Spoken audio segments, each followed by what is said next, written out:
So when you actually take your measurement to the baseline of this lighthouse or the horizon for doing triangulation, then you've got to correct the fact that you're now looking at a down angle across the flat surface. Otherwise, doing triangulation takes for a really nice piece of wood, and you've got for ladders to do it, you'd have to correct that angle to then above that long piece of wood to bring it down to the level of the wood.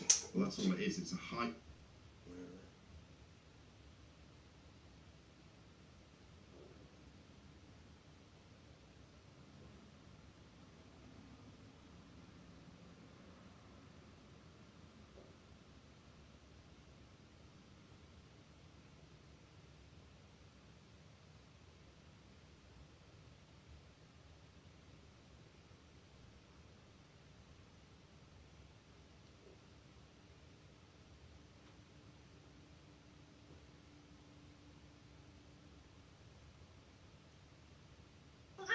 The Joe Rogan experience.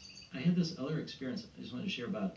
This was a DMT experience where I realized that we all have the capacity for evil if we aren't careful, in a sense. So the DMT kind of dissolved my ego very quickly. It was the first time I ever did DMT. It was sitting in a circle with a group of people at Esalen. This was Terence McKenna and you did DMT with Terence McKenna? Yeah. And Ralph Metzner from Harvard, and we would. There was about 8 of us, and we would. Each of us. It takes about 15 minutes, 10-15 minutes. So one person would do it, would then sort of close their eyes, lie down, and come back after 15 minutes or so, and then tell the story about what happened, and then we pass the pipe to the next person. And this was like a whole evening of DMT stories. So my DMT experience was this. I saw this horizontal line, then I saw a vertical line, then I saw color, it turned red, then it turned into cubes, squares, and then it turned into like an M.C. Escher painting that was just, and then I was gone.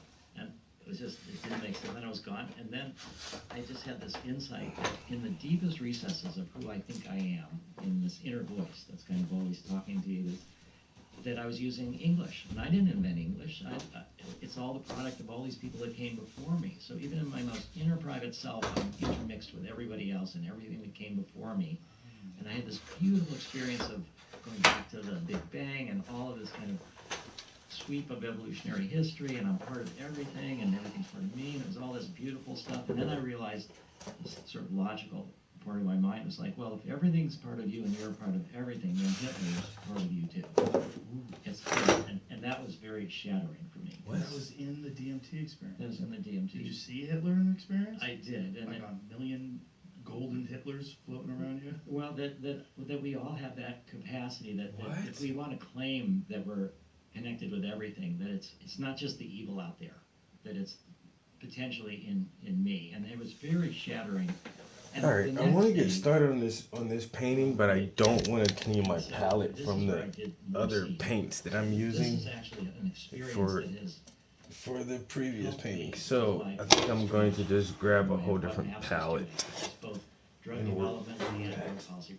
So I need to put this somewhere out of the way so I don't knock it over like I always do. Shit. I have this capacity that enters inside me. So the next day under ketamine, I was hovering above and behind Hitler as he's giving one of these speeches. Like this dude has some fascination with Hitler? What the fuck? And the ketamine gave me a bit of remove so I didn't freak out. I was there, but I was not there. I didn't feel vulnerable in that way. I'm doing this speech, and I'm thinking, how do I get into his head? How do I help him not want to murder and kill? And what can we do to undo this evil? And then I saw this, the Heil Hitler salute at the end of his speech, and he would go put up his hand like that, and then everybody in the crowd would do it back to him. Like it was the one pushing out this energy, and then the many pushing it back to him and giving him, and they would go back and forth, and the intensity was kind of increasing.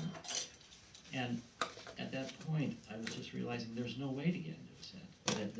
That it has to be voluntary. That he was getting so much from it that he wouldn't. And I felt this panic rising above me. I felt that if I were to panic, I would never be able to be effective in the world. That I would just have to turn away from that.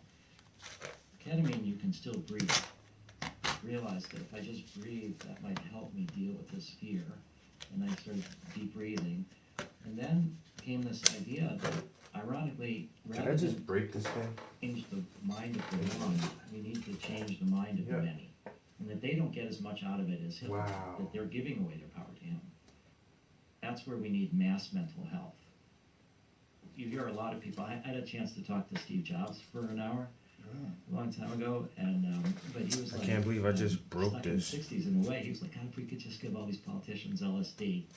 I was like, yeah, that might be good, but they might resist it. But really, we have to base this new compassion and spirituality in the masses, in millions, tens of millions of people. This other thing, can I? Yeah. Actually, when I've been on ketamine, so when you're having this experience, what is it like? Do you realize that you are in a psychedelic experience, that you're in some sort of a hallucination, or does it actually feel like you are there? Like, what is? It felt like I was there, but I had this sense that I was somehow or other also not there and removed. But you knew that you were tripping?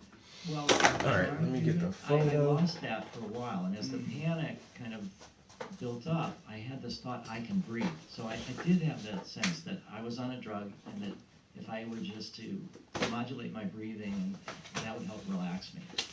So I had that thought, but I felt like I was really there, and it was way, I've seen movies of World War II, and I've seen movies of Hitler giving speeches, but I was never as emotionally connected to it, and in the moment, as I was during this ketamine experience. So it was kind of a dual situation where I was there, but a part of me felt and safe, and this thought like, okay, just breathe.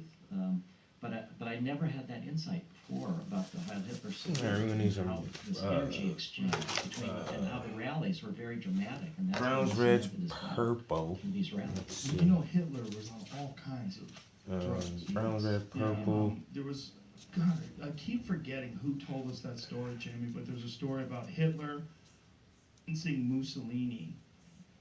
Do you remember? I've tried to look it up and find it. I can't find it. It might not have even happened on a podcast. That's the problem. Is I have so many conversations and my memory is just so full. It's just there's no room. I got like folders stuffed all over the place. I don't know where anything is, but the story was that Hitler was in the middle of campaigning and he was completely exhausted and he was supposed to meet Mussolini and he was going to not meet Mussolini because he was so exhausted. But then they shot him up with testosterone and liquid cocaine. And when they did that, he was just bouncing off the walls and he cornered Mussolini and talked to him for 5 hours and convinced him not to leave the effort, not to leave the war effort. And he sort of, one of the things that this story was basically pointing to was that much of Hitler's mania and much of this rabid attack that he had put on the rest of the Western world was fueled by amphetamines and cocaine and testosterone, and that they just kept injecting him with all this shit that gave him this insane confidence and insane maniacal aggression, and it completely makes sense if you think about what he did. And then we also know that Makazis were on amphetamines, and many of the Nazi soldiers were on amphetamines. Well, the Blitzkrieg, how they would do that, they were days and days on amphetamines, and then that promotes aggression as well. And just psychotic delusions. Yeah. And he had this delusion of creating this master race, which is, and that's the most cocaine idea of all time, right? Like this idea, like we're going to engineer the greatest human race ever, and and to be able to look at that idea from this cocaine-fueled or amphetamine-fueled perspective to the point where you're willing to commit genocide in order to accomplish your goal. Yeah, drugs were a big factor in the Third Reich. Yeah. Very much so. Also, we know that John Kennedy was given amphetamines. That's Dr. Feelgood, right? Yeah. Dr. Feelgood was a legitimate doctor that would run around and give people amphetamines. What'd you find there, buddy? A story? Oh, where is this from? Historyhit.com. Did Hitler's drug problem change the course of history? He got a shot of this stuff called Eucadol. Okay. Hitler took Eucadol for the first time before the dreaded meeting. His mood changed immediately. Everyone was very happy that the Fuhrer was back in the game. His enthusiasm was such that on the way to the airport to fly to his meeting with Mussolini, he demanded a second shot. The first shot had been administered subcutaneously, but the second was intravenous. It was even better. During a meeting with Mussolini, Hitler was so energized that he pretty much just shouted for 3 hours. There's several reports from that meeting, including an American intelligence report. To the embarrassment of everyone in attendance, Hitler didn't stop talking throughout the entire duration of the meeting. Mussolini couldn't get a word in edgeways, meaning he wasn't able to voice his concerns about the war effort and perhaps raise the prospect of Italy leaving. So, Italy stayed. At the end of the day, Hitler told Morel, the success of today is totally yours. So Morel must have been the doctor. Eucadil. Find out what that shit is. Yeah, what is that? Okay. Eucadil is similar to heroin. In fact, it's stronger than heroin. It also has an effect that heroin doesn't have. It makes you euphoric. But I think they shot him up with some other stuff too. The word was that I read cocaine and oxycodone. I just hit Google and that's what comes up. Oh, wow. Interesting. But I had heard and cocaine. It says there 5 milligrams of cocaine too. 5 milligrams of cocaine. EIX Wikipedia there. Wow. Oh, is that what's Hitler was coked up. Oh, so that's what Eucadil is. Okay, that makes sense. So Eucadil is 5 milligrams of cocaine and 3 milligrams of methamphetamine. Wow. So DIX, it's a methamphetamine-based experimental performance enhancer developed by Nazi Germany. Wow. So that's the stuff. New episodes of the Joe Rogan Experience for free, only on Spotify. Watch back catalog JRE videos on Spotify, including clips.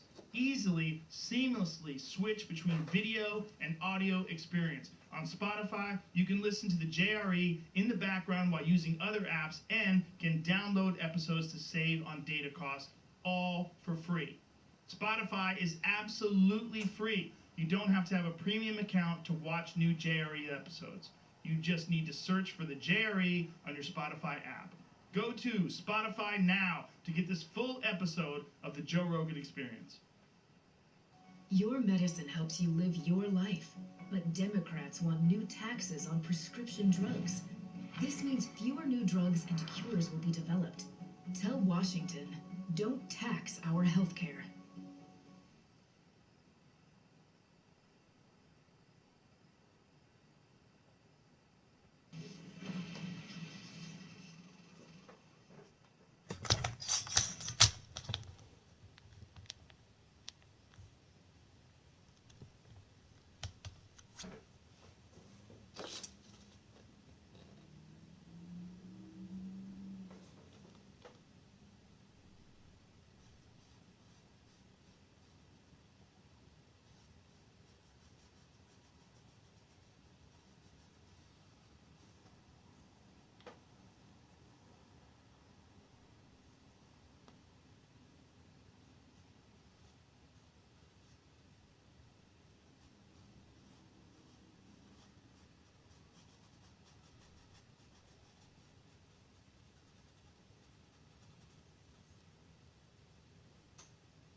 What is happening to what the fuck is going on my phone? Oh crap. Hey, phone, play. I just admit. Holy shit, what the heck happened just now?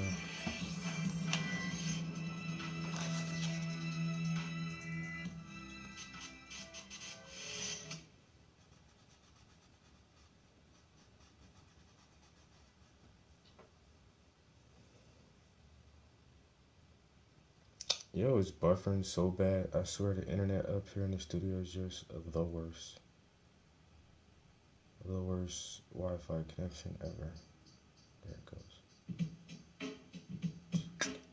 I don't know if this song's copyright. Who cares? Anyway, guys, welcome to a new Let's Play. This is going to be on Saints Row 2, as you can tell by the title screen. This game was so much fun back in the day when I first started playing it, so I decided to do a Let's Play on it. And guys, also, if you could do a huge favour and leave a like on this first video to show your support, I would really appreciate it. I want to see how many people just are excited about this game. And without further ado, let's just start this game. Why not, huh? I do really it on think I normal, might buy this game because again why too. not? And Just yeah, because so they're hope you coming guys out with the enjoy new this Saints Let's Row, Play. and it's just I'm gonna like, try and make it. who's texting me? Who's this?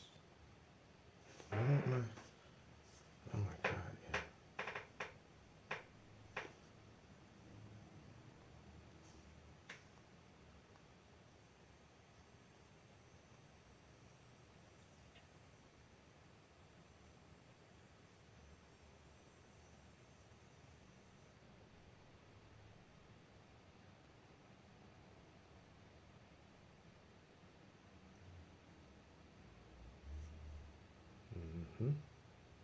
Entertaining as I possibly can. And yeah, if you haven't already, guys, subscribe to the channel. Real quick and easy to do. And again, like the video if you did enjoy it. So yeah, I'm probably going to shut up now because there's going to be a cutscene going on. And also, I hope there's subtitles. I hope, because people love subtitles. But yeah, I'm going to shut I up love now. subtitles. So you guys can enjoy the cutscene.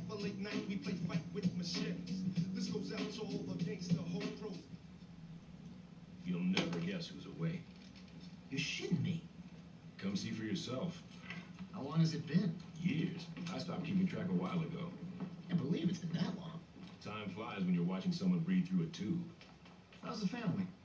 My wife's cheating on me with an altar exec, and my daughter sits in her room listening to Aisha albums all day. Oh, for a dead one, she sure releases a lot of records. No shit. God, that was a hell of a year.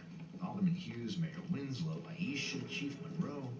All murdered by that asshole who's been sitting in intensive care on taxpayers' money. So they said he didn't pull the plug. Lord knows why. Anyone call the chief? Couldn't get through.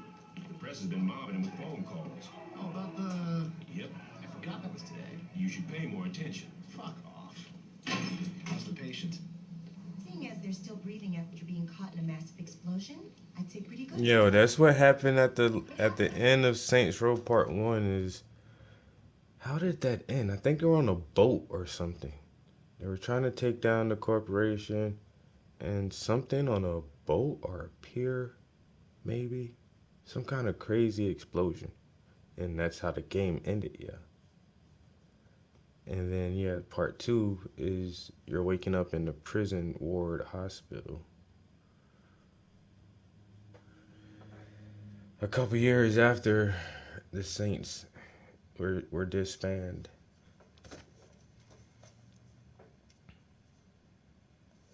Thank you. Put him over there. Sorry about that. Have they said anything yet? Not yet. But I'm about to take the bandages off.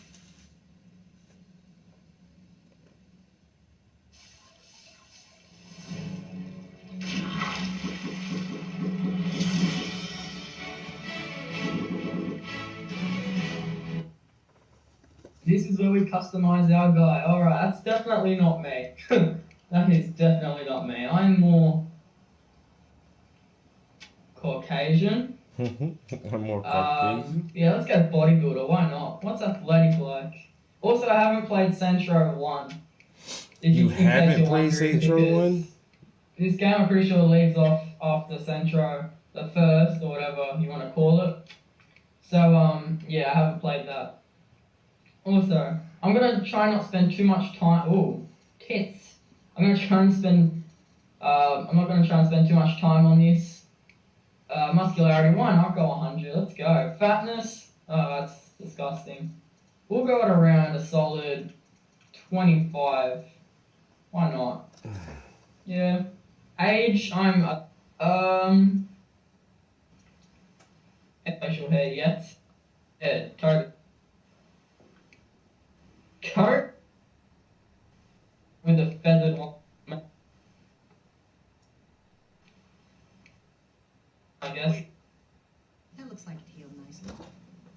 Be careful, doctor. Your patient's dangerous. You got anything you want to say to the judge, you better start thinking of it now. You're wasting your time. Let's get a hold of Troy.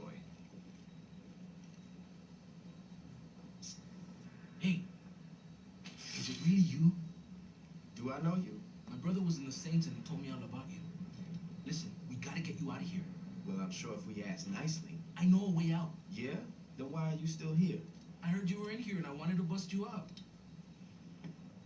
Getting out of here's a two-man job and no one else will give it a try.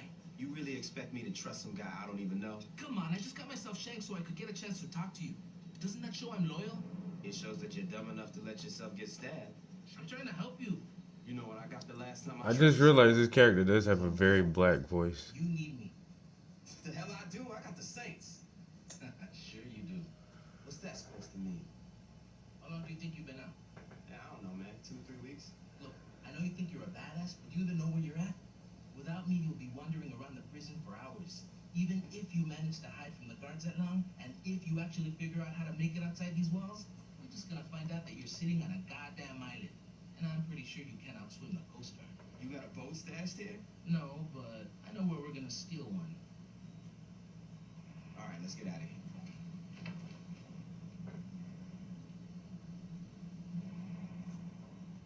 Scene 1. Escape from the prison. Infirmary I ward. don't know if they said, my good friend over here's name, he's Carlos. Alright, let's do this. Kill the doctor? Doctor, you're messing with the wrong fucking person, mate. Get the hell. Oh, bitch slap. Is he dead? Ah, he's dead.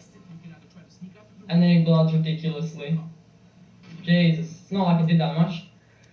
Oh, so sorry. I can't listen to this guy's voice, yo. It's just like, I don't know if it's just his voice or if it's his microphone that's making his voice sound like that, but it's so bad.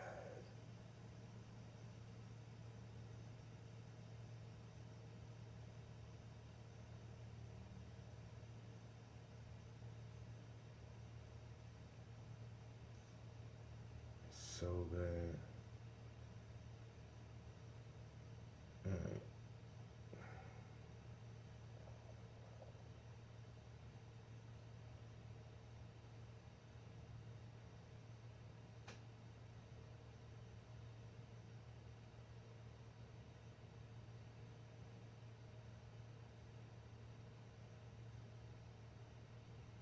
Candyman is the #1 movie in America. Is it really though? Drab mint. Fancy mint. Icebreaker smooth. Fancy.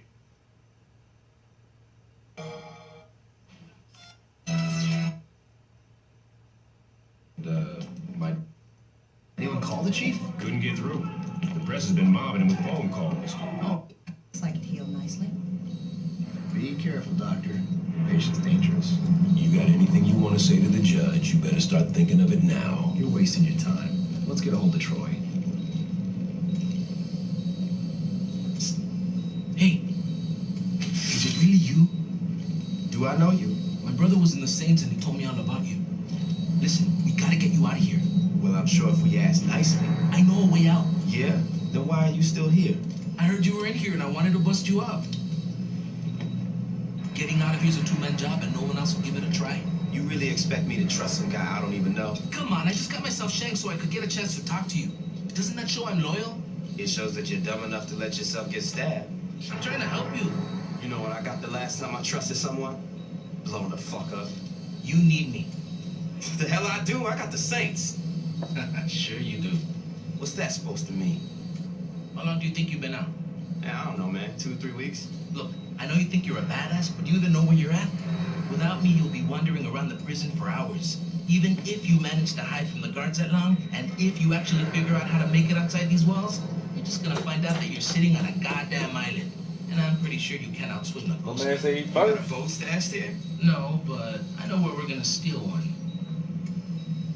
All right, let's get out of here.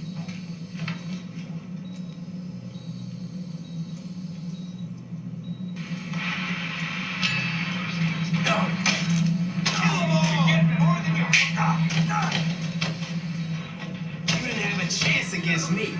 We can either try to sneak out through the roof or charge out the front. Your call. Can't believe I'm breaking out of jail with you. Yeah, it's a dream come true. Now let's move. Why you sound like Ice-T a little bit? Did I just do that? I think I did. I didn't mean to do that. I meant to turn it down so I'm right. Do that! Damn it! Damn it!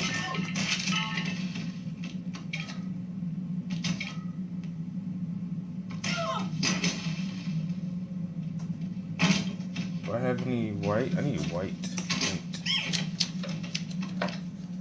Ooh, shit. Ooh, shit. Another way out. Okay, you gotta climb these pipes up to the roof. Ooh, I think that's how I escaped the first time I played through the Tough roof. guy, more purple, sure. So what are you gonna do when you get out of here? Let's not get shot first, then I'll worry about it.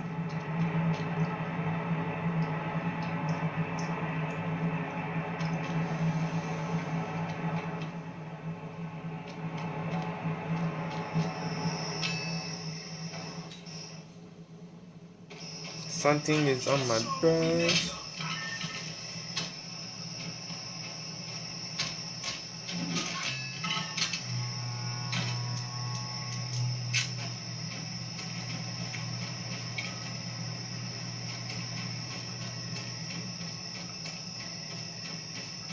Something is on my brush.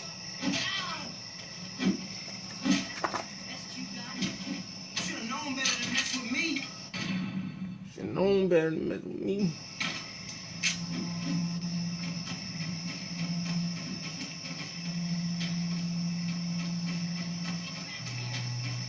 I think we might pull this off.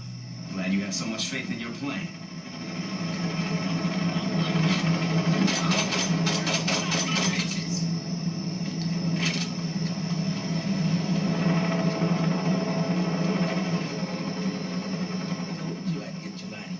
We're not out yet.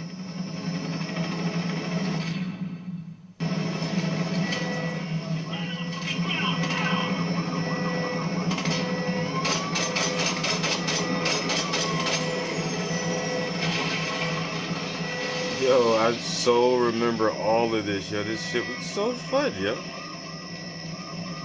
And like they say, Saints Row, like the first two Saints Rows were super gangster. And then part 3, it kind of turned to like some funny comedy shit. You got funny costumes and stuff. I don't know. Then they tried to make the weapons all goofy and shit.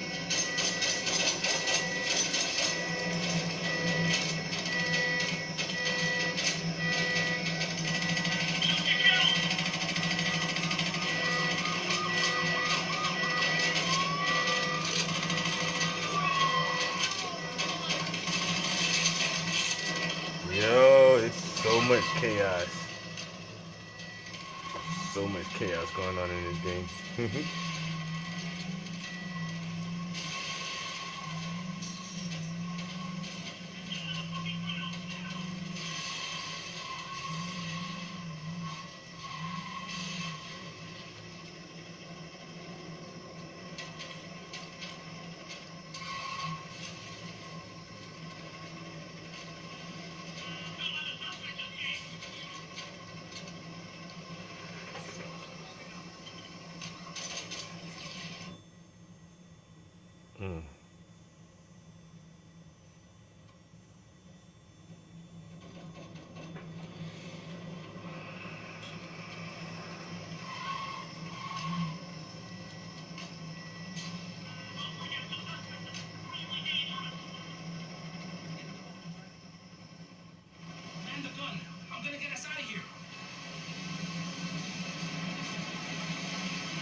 the sets fell apart.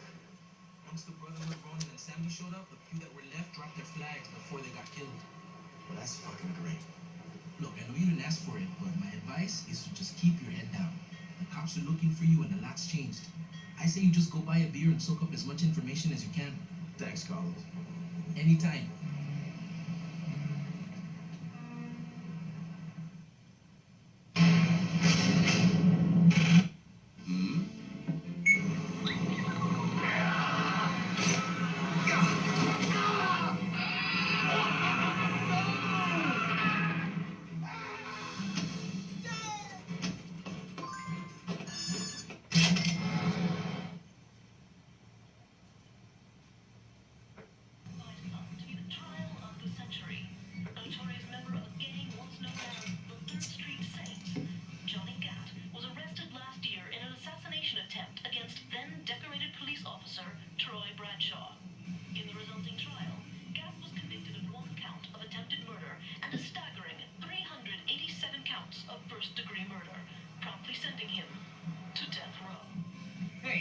Turn this shit off!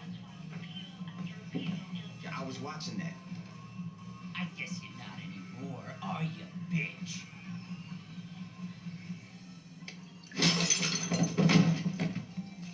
Could you turn the TV back on? In a few short moments, we'll be allowed back in the courtroom and we'll find out once and for all if Mr. Gat will go home a happy man or a dead one. Back to you, Jack. Oh, shit.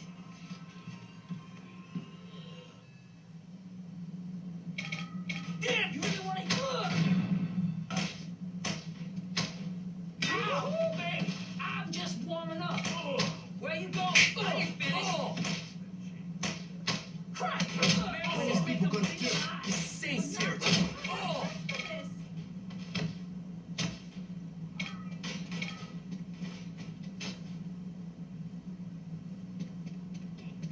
Security costs pay off. Ah! Way to go, dipshit. If you're a you die.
Mr. Gat, you've been convicted of over 300 murders. Do you really expect this appeal to work? I figure with the statute of limitations, it really should be closer to 250. There's no statute of limitations for murder. Why the fuck not? Watch yourself, Mr. Gat. Well, what? You'll hold me in contempt of court? You're already planning on giving me the chair. You think I give a shit about you not liking me? Fuck off. I'm curious if you can keep your cavalier attitude when 2,000 volts are running through your body. Oh, yeah? And I'm curious if you can keep acting like a douchebag when I shove that gavel up your ass. My client would like that stricken from the record. What's that?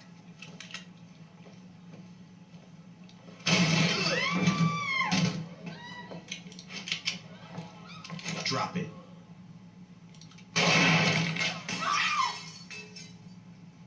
Anyone hit and need a lawyer?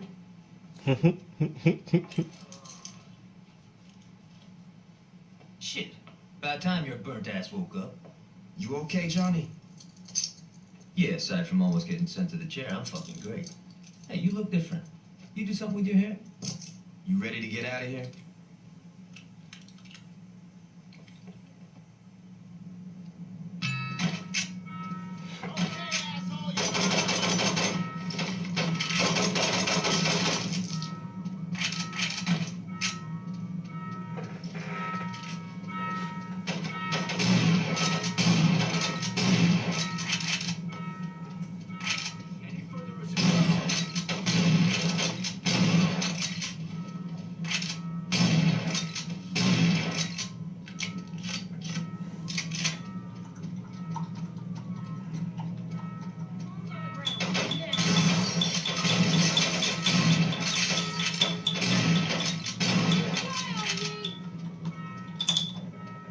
We got you.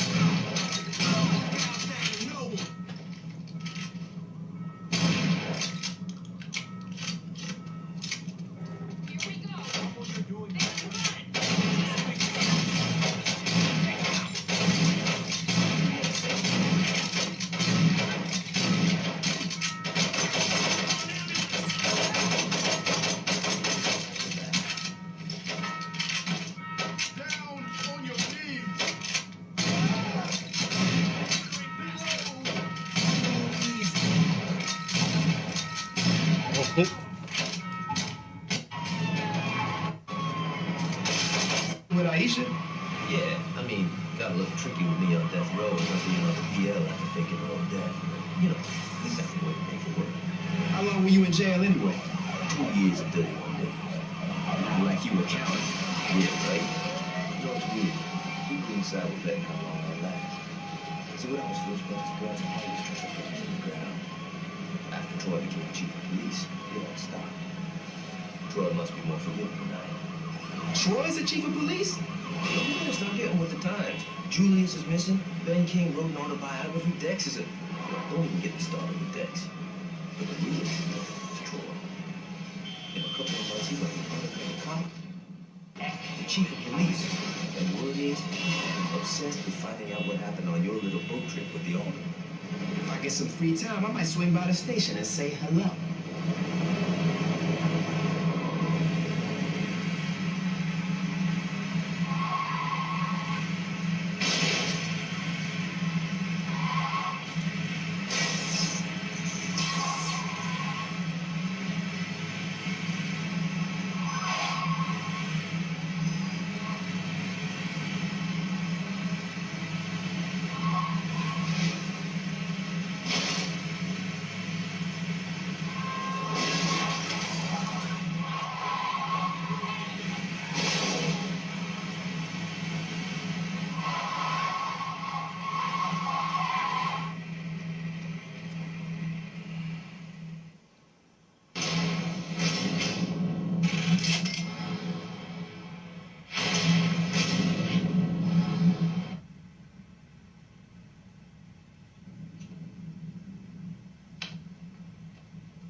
Come on in.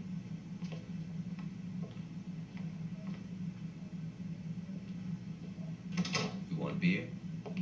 Yeah, that'd be great.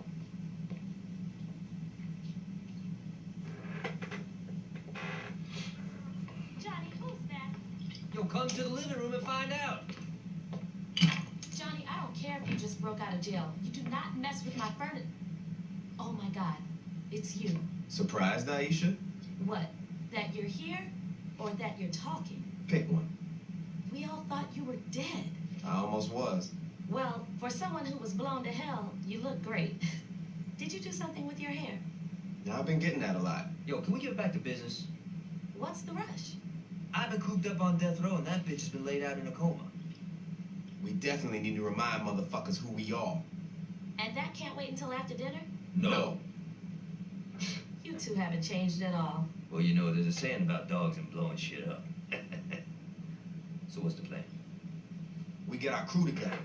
Once we got that, we can work on how we taking back our city. Sounds good. And where were you planning on having this little meeting? No. Well, this place is pretty spacious. No. The color's very soothing. No. Come on, Ish. This ain't no fucking gang clubhouse.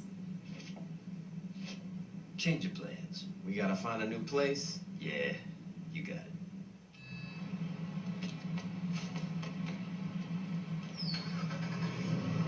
Head over to the old mission house. We should be able to set up shop there. Why don't we just set up shop at the church? Ultor's renovated it and turned it into a tourist trap. You're kidding me. I wish I was. We gotta find a new place, and the mission house will be perfect. And religious buildings have kind of been there, done that. And we're not staying in the mission. Now check it out. Years ago, an earthquake dropped part of the city below sea level, and rather than clearing out the rubble, the city just built over it. There's an abandoned hotel below the mission that'll work for us. Alright, so what's the catch? We gotta evict the current tenants. Sounds like fun.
Now I really want to play that game.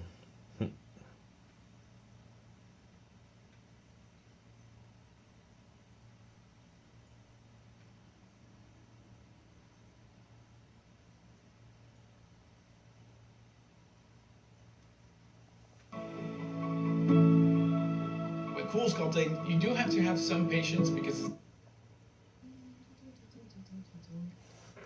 Hello, community. Welcome to Cafecito Break Tuesdays.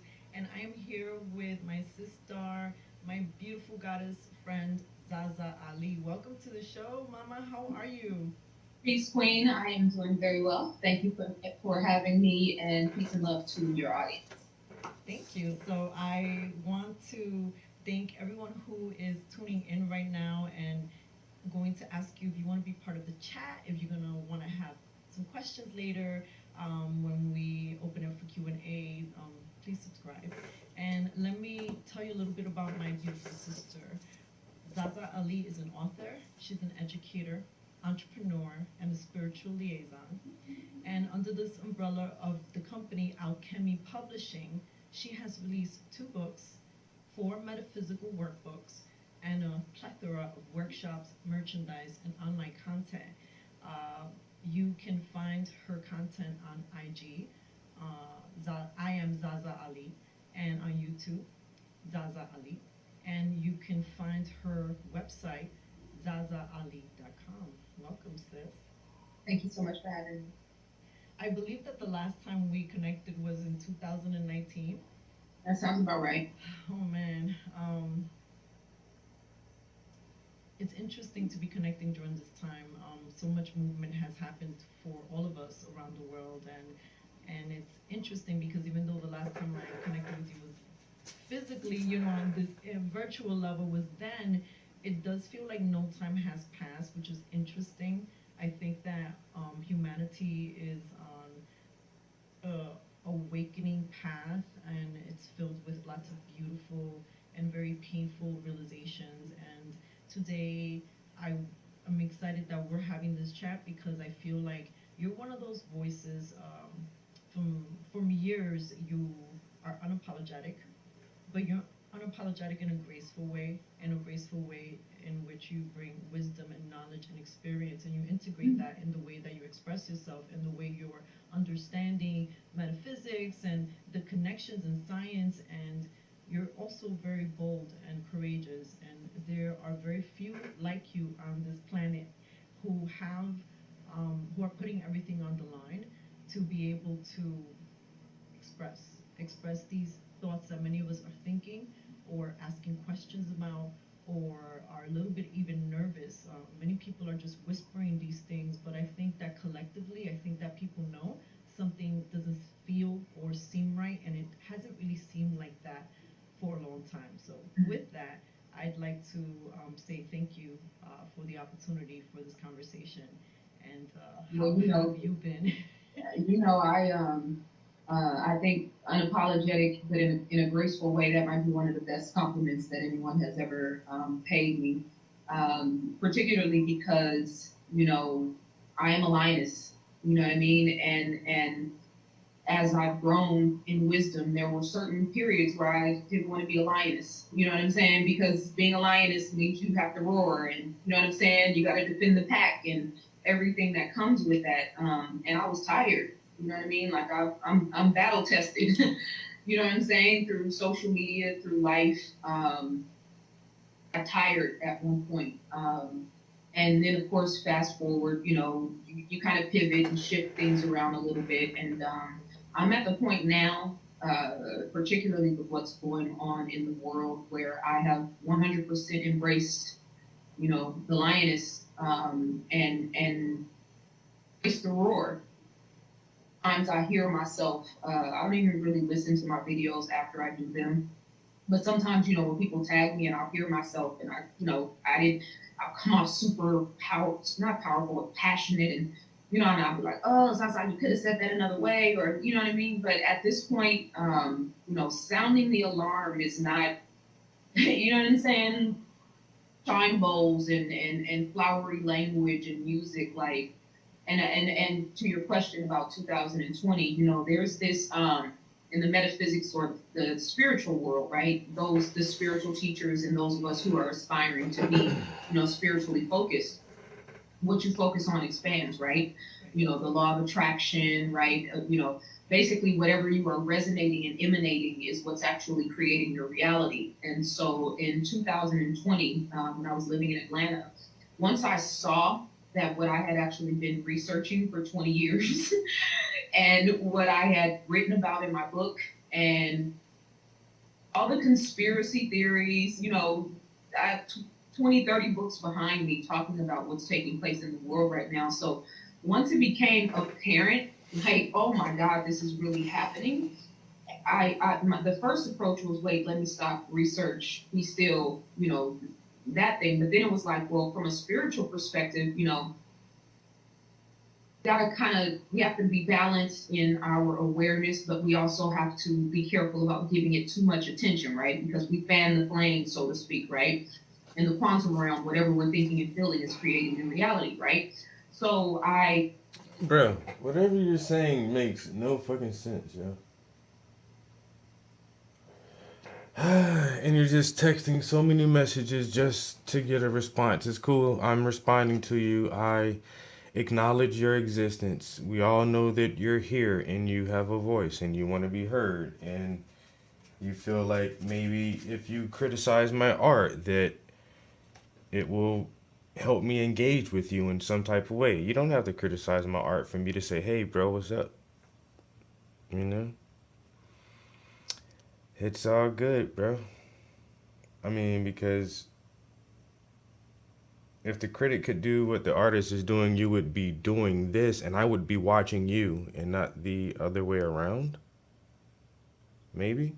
You ever thought of that? That people would be watching you create something instead of just texting random nonsensical comments at a stranger who's painting. I'm trying to say you're weird without saying you're weird, but I just have to just say you're weird, bro. It's just kind of weird, you know? The whole concept of trolling is weird in itself, that people like purposely troll. But I mean, I get it. Just because it's weird, it doesn't mean I don't get it.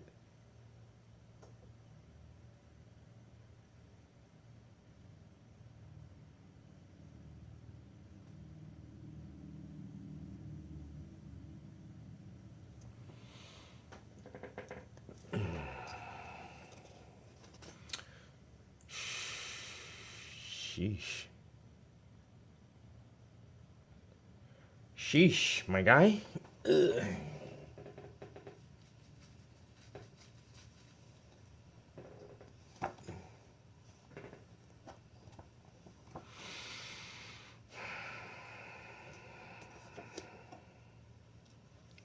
Some people are just like, eh.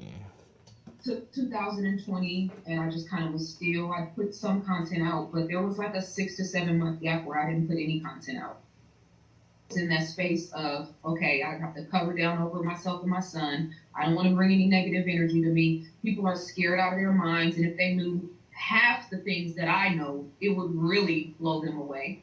And I can't be disingenuous and go online and make it seem like everything is all good when literally the world is falling apart, which is something that I struggle with understanding in the world right now, right? Like, we're talking about passports, and can we speak freely? We're on YouTube, right? We're on YouTube, yeah, so okay, we're gonna have to use let me fun language. Let me put that hat on, no problem.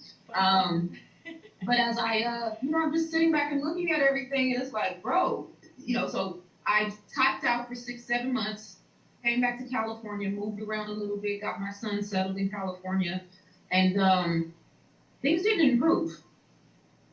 And so my tapping out of this world and kind of being internally focused and what, you know what I mean? The trajectory of what was taking place was getting worse and worse and worse and worse. I had an interesting conversation recently on Instagram, and I've heard this, in different ways. Stop promoting fear. You're giving too much attention to this, kind of sentiment.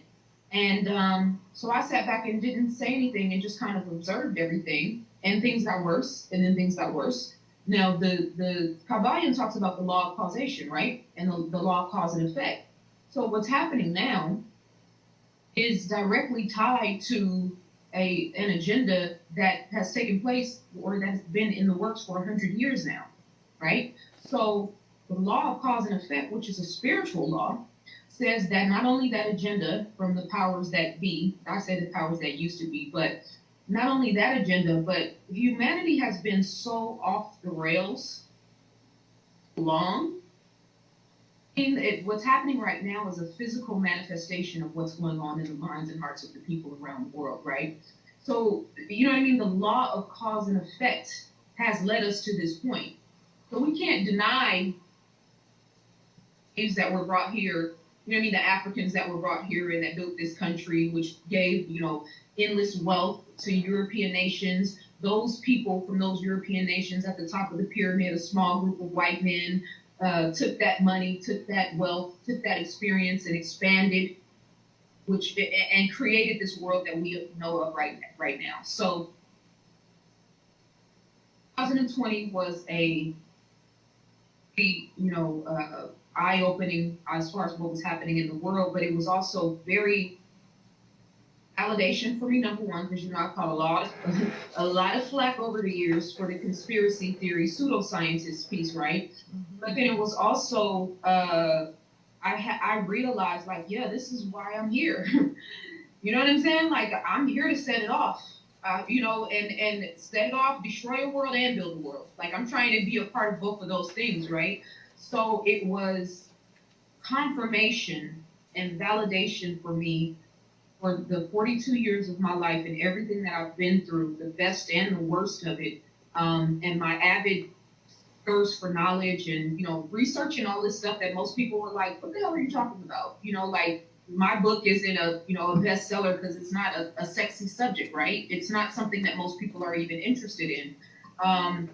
So it just kind of brought me full circle into myself. Like, yeah, this is why I'm here, and this is why I am who I am. So, you know, and then also the ignorance and the aloofness and the, you know what I mean? Like the realization of like, bro, we're surrounded by like automatons, people that really don't have their own mind.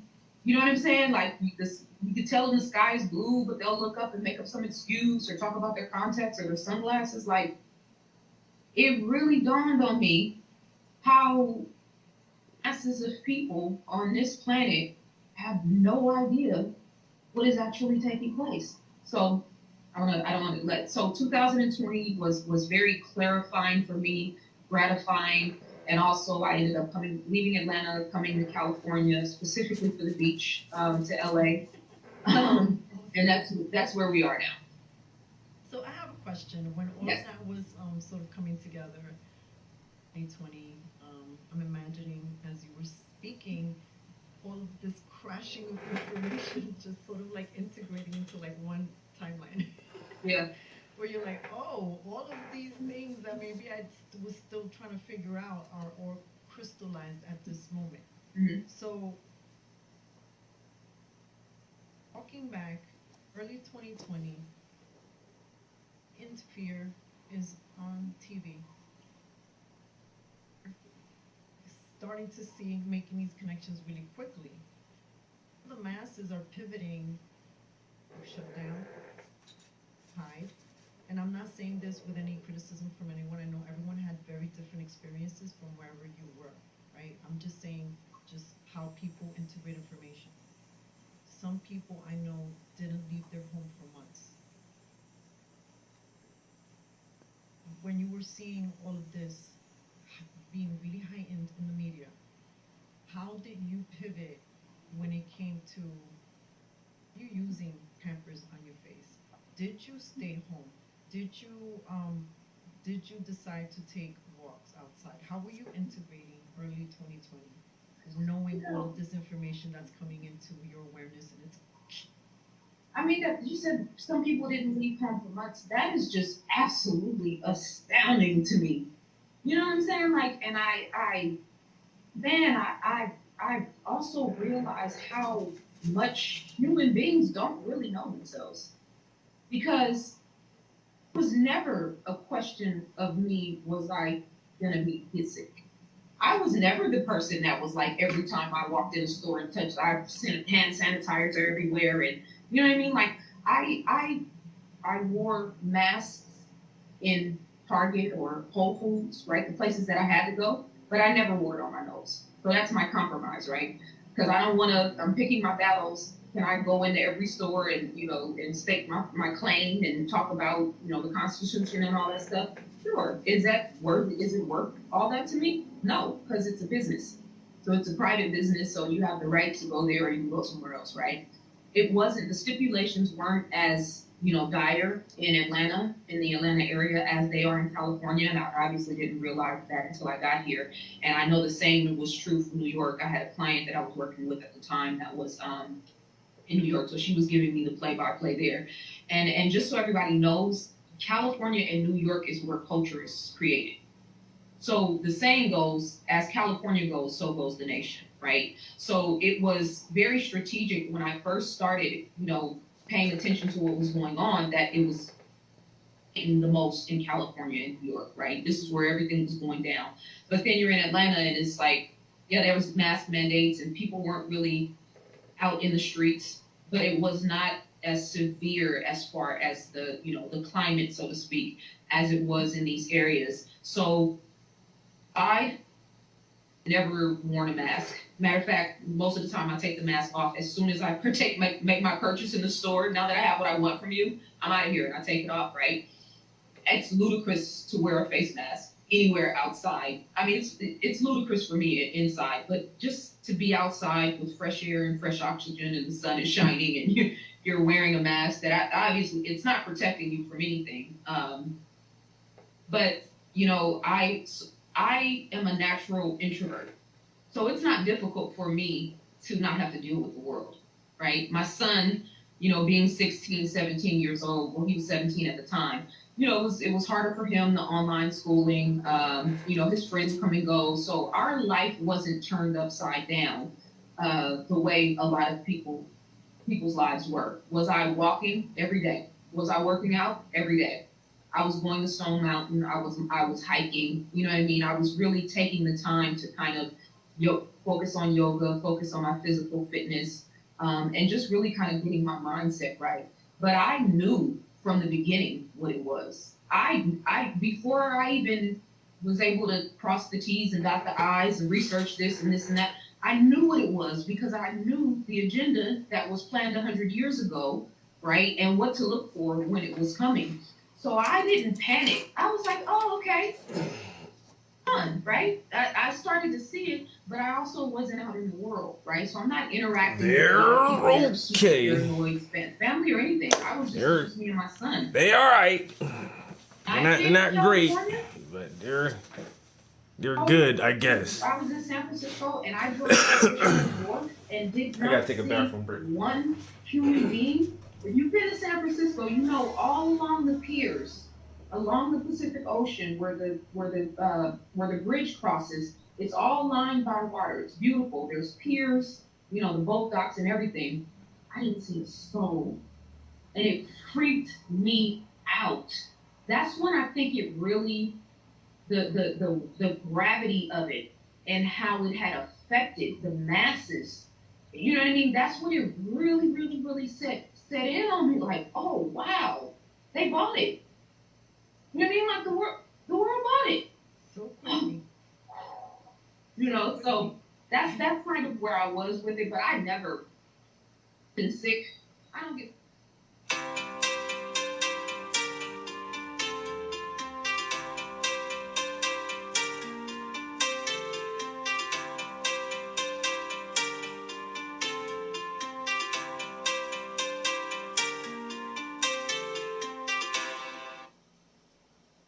I have 100% faith in my immune system. I'm not worried about variants. I'm not worried. I do what I'm supposed to do as far as how I take care of myself. That's the focal point for me. I'm not worried about what's happening in the world because what's happening inside of me is what actually creates my world. I love that. I could not have expected a lesser response from Zaza. And I asked you that with intention, when this was starting to get heightened, and as you said, we started to see the craziest restrictions right away in California, and quickly then New York City followed. But I remember around that time, whenever de Blasio would get press conference, or even just the way it was being written on it was like, oh, ground zero. And I'm like, ground zero? Come on, what's going on here? This is horrible. Like, why are you even saying, September 11th that's a whole different day. Yeah. Like, why are you even bringing that here? So he's here. At the same time, a little clue, right? And maybe that was their intentional clue that they were about to traumatize the masses Yes. on that same level. Yes. Except that instead of like one big shock of a moment, it's gonna be drawn out Yes. across. How many months are we in now? 19? It's unbelievable. Well, and here's the other thing, right? The traumatizing also, but also when you rekindle that memory of 9/11, right? You can't comprehend anything worse than that. You know what I'm saying? So it's automatically like, well, he's saying ground zero. We know it won't be it. That's what's happening in the subconscious minds of people, right? Like ground zero evokes fear, obviously, in a whole different level in New York, but just for me, right? It evokes a certain level of fear and trauma, right? No, our minds can't conceive anything being worse than that. Anything watching planes fly into a building and people falling out, you know what I'm saying? Like the psychological impact of that event, I don't think most of us can imagine anything close to that, let alone on that level. So I think it kind of is a blend. Remember, these people study psychology. They study human beings for a living. The media, when I took marketing and advertising, it was fascinating how the teacher in the books and the textbooks just so nonchalantly were like, yeah, they have specialists that they pay to study people to see what stokes fear, what stokes this emotion and that emotion. I'm like, bro, you're selling cookies.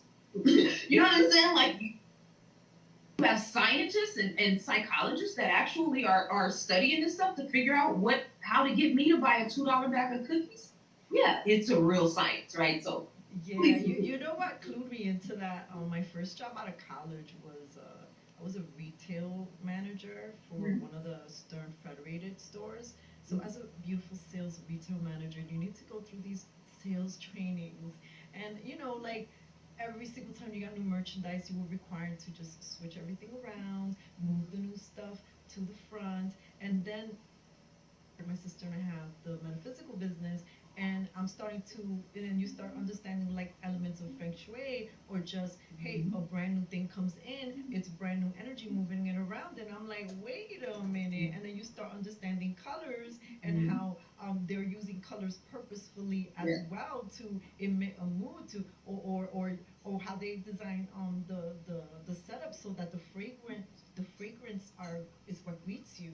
Right? So that you can sort of stay and just sort of like be mystified, or even in a grocery store, the flowers greet you first. Like you start to realize, oh my God, it's always been in front of my face. Yes, absolutely.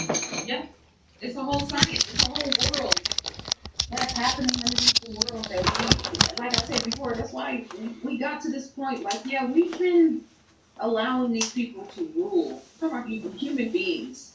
You know, when we think about how much of our freedom and our liberties have been given away. I was just engaging people online, and this is one of the reasons why I dip in and dip out of social media, because the frequency is just so low, and it's just mind-numbing to me. But I'm watching and observing people now, and it's like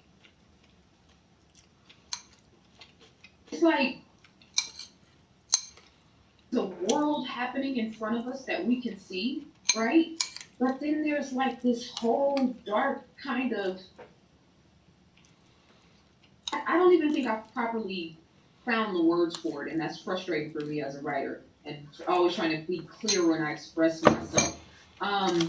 You know, the Bible, for instance, and all of the scriptures, the Quran, you know, darkness and light, right? Jinn, Satan, the devil, right? Set in the Kemetic mystery system.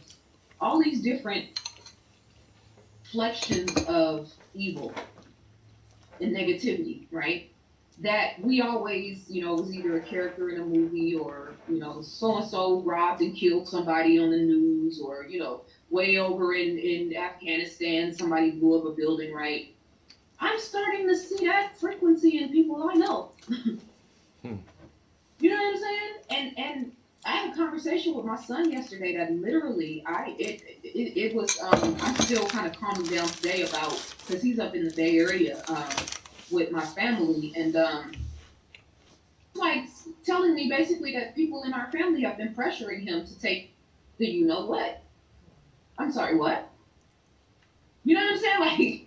Like, and then he's telling me that he's like, I didn't want to tell you, Mom, because da-da-da-da-da-da-da-da. These are people that I love that are, my son's 18. An 18-year-old has an insignificant chance of getting sick, let alone dying, right? And now you are pressuring my child? No, it's a man-child now. And so all last night up until today, right? I've been meditating and processing this, like, so that's enemy energy to me. You know what I'm saying? That's enemy energy. I'm not laughing because I really think it's funny. It just reminded me of a little.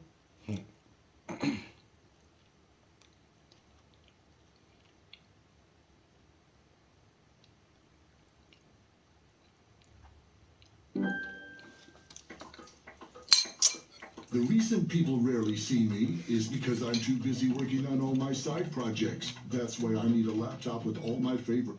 This episode is sponsored by Brilliant.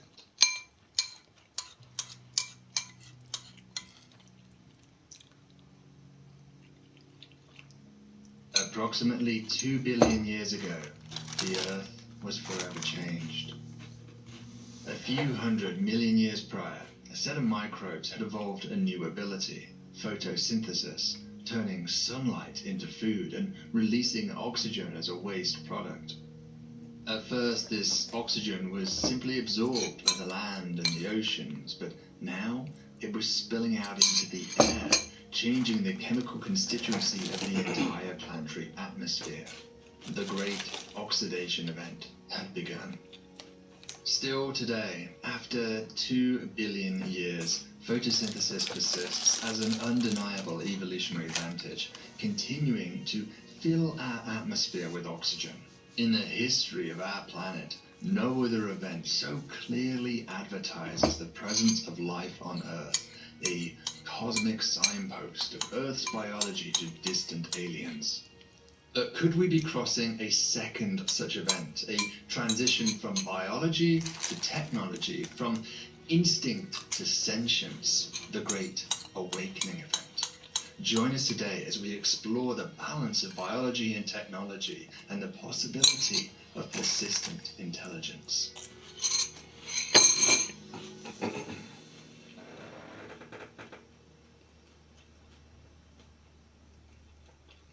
A search for life in the universe is not really a search for life itself, but rather the marks, the scars that life imprints upon the cosmos.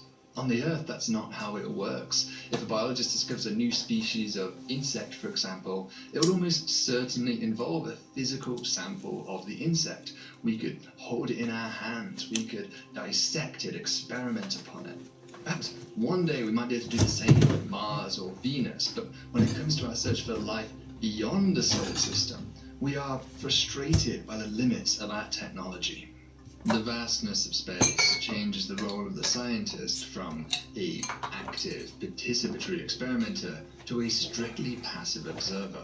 For now, we are essentially trapped within a cosmic prison cell, able to peer out between the bars, but unable to touch the fruits that lie beyond. Yet more, our prison cell is effectively isolated on an island within a vast ocean.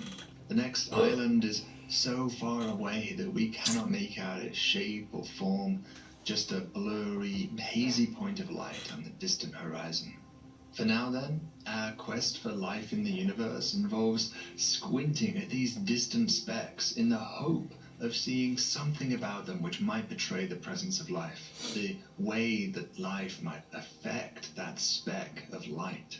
Broadly, astronomers approach this in two ways. There are biosignatures and technosignatures. Now, biosignatures refers to the natural biological activity happening on a planet that leads to detectable effects in our observations. So, for example, on the Earth, a classic biosignature is oxygen because of two reasons. First, it's being constantly produced by biology, specifically via photosynthesis in plants, microbes, and especially fungus. And second, oxygen is a reactant active molecule that really shouldn't persist in the atmosphere unless something is making it. In a recent study, it was estimated that about 42 gigatons of oxygen is consumed every year from our atmosphere due to respiration, absorption, fires, and oxidation. If all life went extinct, then the Earth would run out of oxygen within something like 10,000 years or so.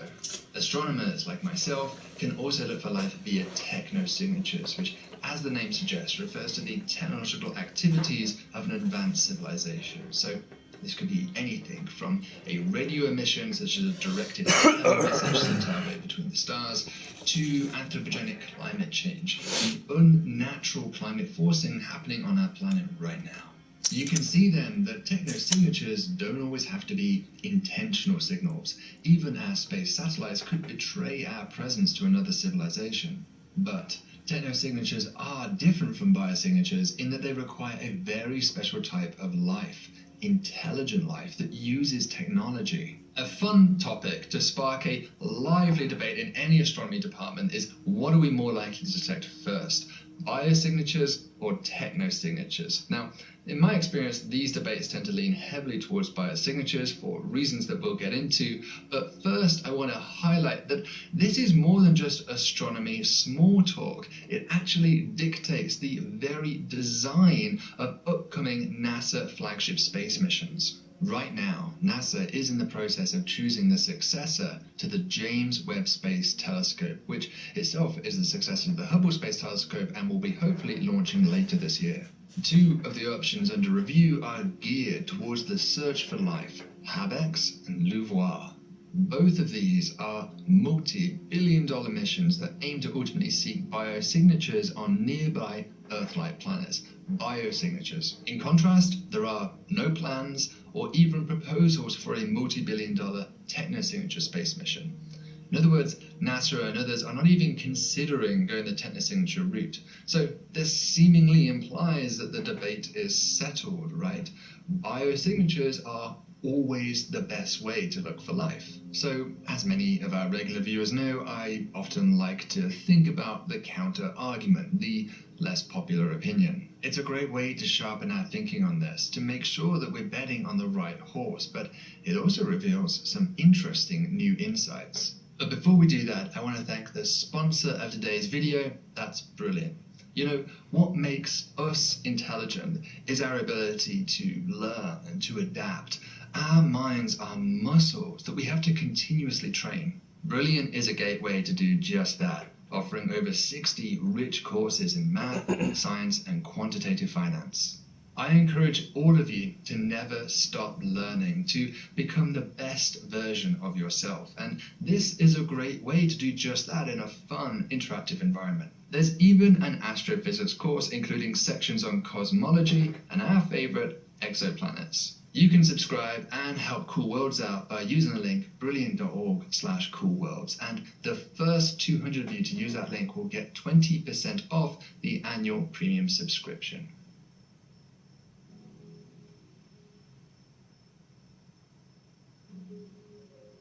What exactly is the case for biosignatures? Why did NASA and others conclude that this is by far the most promising path?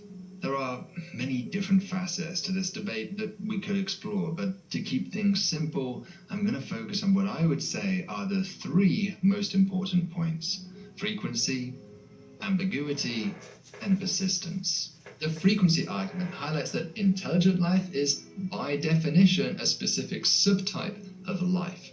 What this means is that if 50%, say, of planets go on to spawn simple life, then the number of those that go on to spawn intelligent life must be necessarily smaller, and so intelligent life would be less common, although not necessarily by a lot. This seems like a clear win for biosignatures, but it ignores the possibility that intelligent life need not necessarily spawn on a planet for it to be present there. It could, after all, fly there from somewhere else. Certainly, life may also do this via the hypothesized mechanism of panspermia. That's life hitching rides on asteroids. But a civilization bent on galactic colonization is an inherently souped-up version of this. For now though, let's be generous and give biosignatures this point. Next up, ambiguity. If we detect a signal, how confident can we be that it is a genuine signature of life? I think here technosignatures comes out clearly on top. For example, if we detect a series of prime numbers sent our way down a pulsed laser beam, there's essentially no doubt that that is artificial. That's about the highest confidence we're ever going to get until they land on the White House lawn. Now, technosignatures aren't always going to be unambiguous. The example I cited before of accelerated climate change could easily be caused by some unknown natural process intrinsic to the exoplanet in question. But critically, technosignatures have the potential to be absolute slam dunk detections of alien life. Biosignatures just don't really enjoy that same high level of confidence in their interpretation. Take oxygen. Something has to be producing it for it to be hanging around in an atmosphere persistently, and on the Earth that something is life. But recent work has shown that there are also non-biological processes which can produce oxygen. One crucial mechanism is photolysis, where ultraviolet light splits water up into hydrogen and oxygen. On the Earth, this is a minor effect, but now multiple scenarios have been identified which could ramp this up. For example, being around a highly active M-dwarf, a paucity of non-condensing gases like nitrogen, a higher initial inventory of carbon dioxide, or a higher or indeed lower initial inventory of water on the planet. All of those could work. Now, ruling these out will be a massive undertaking, and so we have to be very cautious about interpreting the detection of oxygen as evidence for life. This ambiguity problem isn't limited to oxygen either. Methane is another hypothesized biosignature. About 100 million metric tons of the stuff is produced on the Earth every year by livestock, representing a significant greenhouse gas. Like oxygen, it doesn't hang around and should be destroyed within a few centuries, even just by solar radiation. Repeated detections of methane on Mars by the Curiosity rover stoked great excitement for Martian life, but that excitement is followed by the possibility that this could actually be just a natural geological reservoir. Martian methane is really a great example of this ambiguity problem, because that is in our own backyard, where we can physically visit the planet, land on the surface and scoop up samples, and yet still we are confused. When it comes to exoplanets, which of course we don't have access to their surfaces, that is going to be a far more challenging case to make this determination. So this problem might be surmountable, perhaps one day, but for now, I would take a prime number sequence over an oxygen signal any day of the week.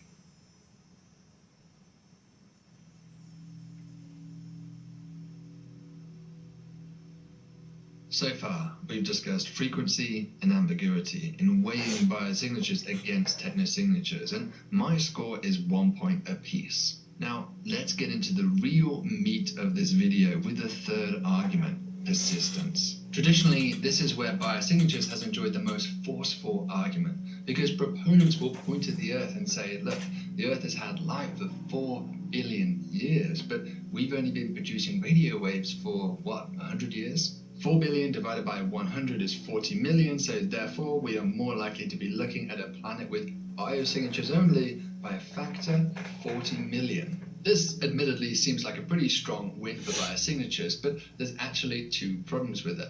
The first is that number of 4 billion years, and the second is that number of 100 years. The 4 billion number isn't right, because the very earliest forms of life on Earth were largely undetectable. The easiest hallmark of our planet's biology is the oxygen produced by photosynthesis, assuming that the ambiguity issue could be resolved in principle.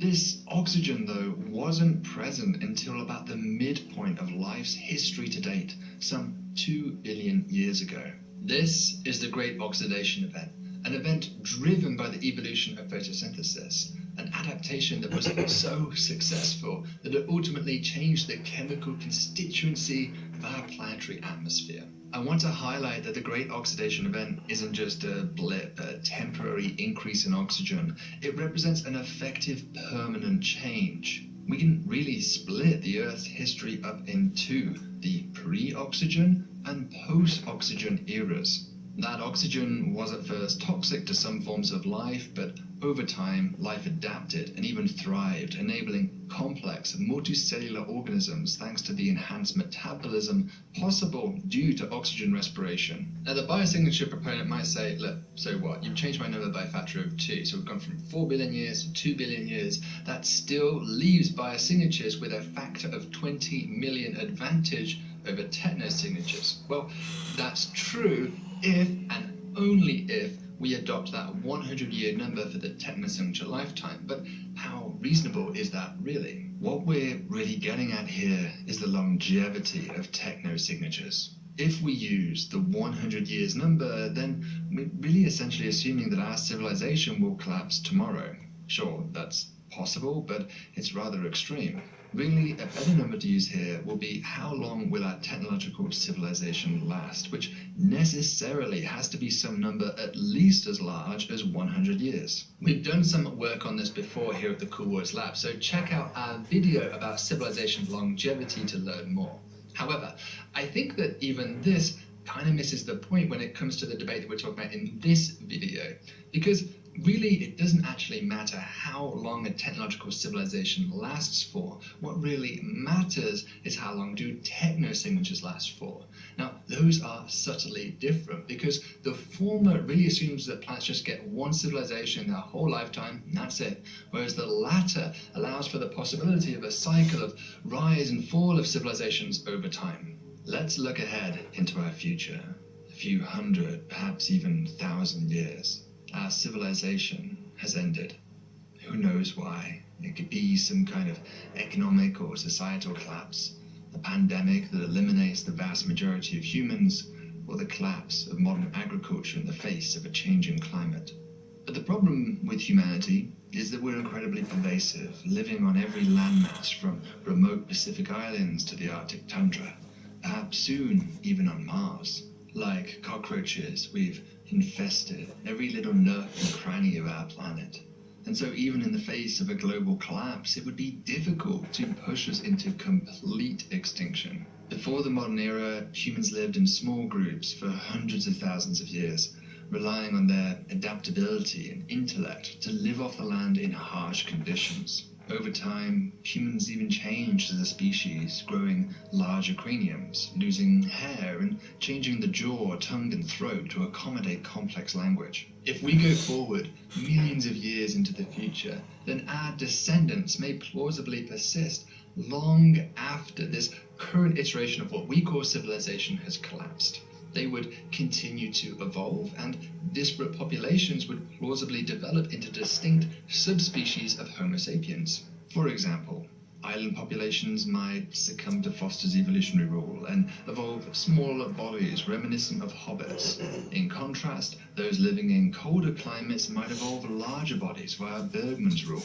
Evolution is predict, but the real point here is that not only could our descendants persist, but they may represent the branching point of an entire new subfamily of intelligent species.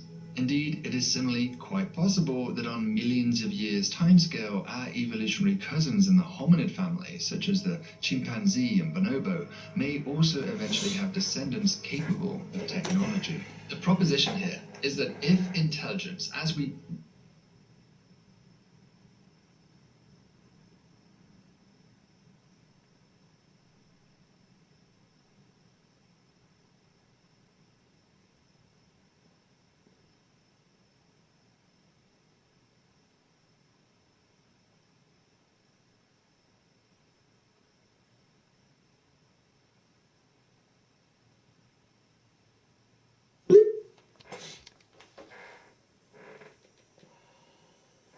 it within ourselves continues to provide a survival benefit, and it is not completely eradicated from the current tree of life, then intelligence may persist until the demise of our biosphere.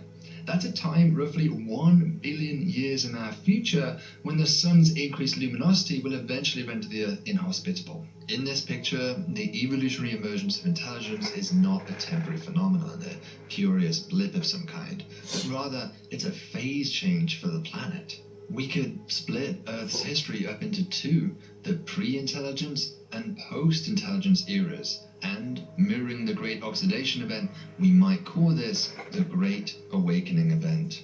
Interestingly, in both cases, these events are coupled to mass extinction events. In the case of the Great Oxidation Event, the potent greenhouse gas methane was rapidly oxidized, which led to a global cooling of the Earth and thus a mass extinction.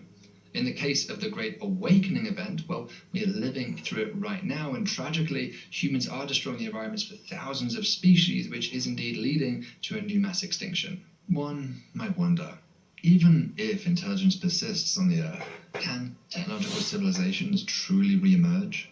The Industrial Revolution was fueled by oil, but our civilization has been so greedy that maybe there's not much left for future civilizations. Indeed, current estimates predict that there's only 50 to 70 years of oil left in proven reserves. On a timescale of tens of millions of years, new oil will form within the Earth just thanks to the sedimentation of organic matter, as it did previously. And yet more, the plates on the Earth are of course in continuous motion, and so over this kind of timescale, new oil reserves might just open up thanks to that motion. Of course, that point is also relevant for access to rare earth elements. Yet more, on this kind of timescale, the damage that we've caused to our climate will also likely have largely recovered. So future civilizations may not have quite as much oil as we did, but likely sufficient to spark their own industrial revolution and then have a swifter transition to renewable energy sources. Ultimately, that might actually be healthier for their development, forcing them to pursue a sustainable path far sooner than we did. Now, clearly I've been speculative here, which is frankly simply unavoidable when talking about the future.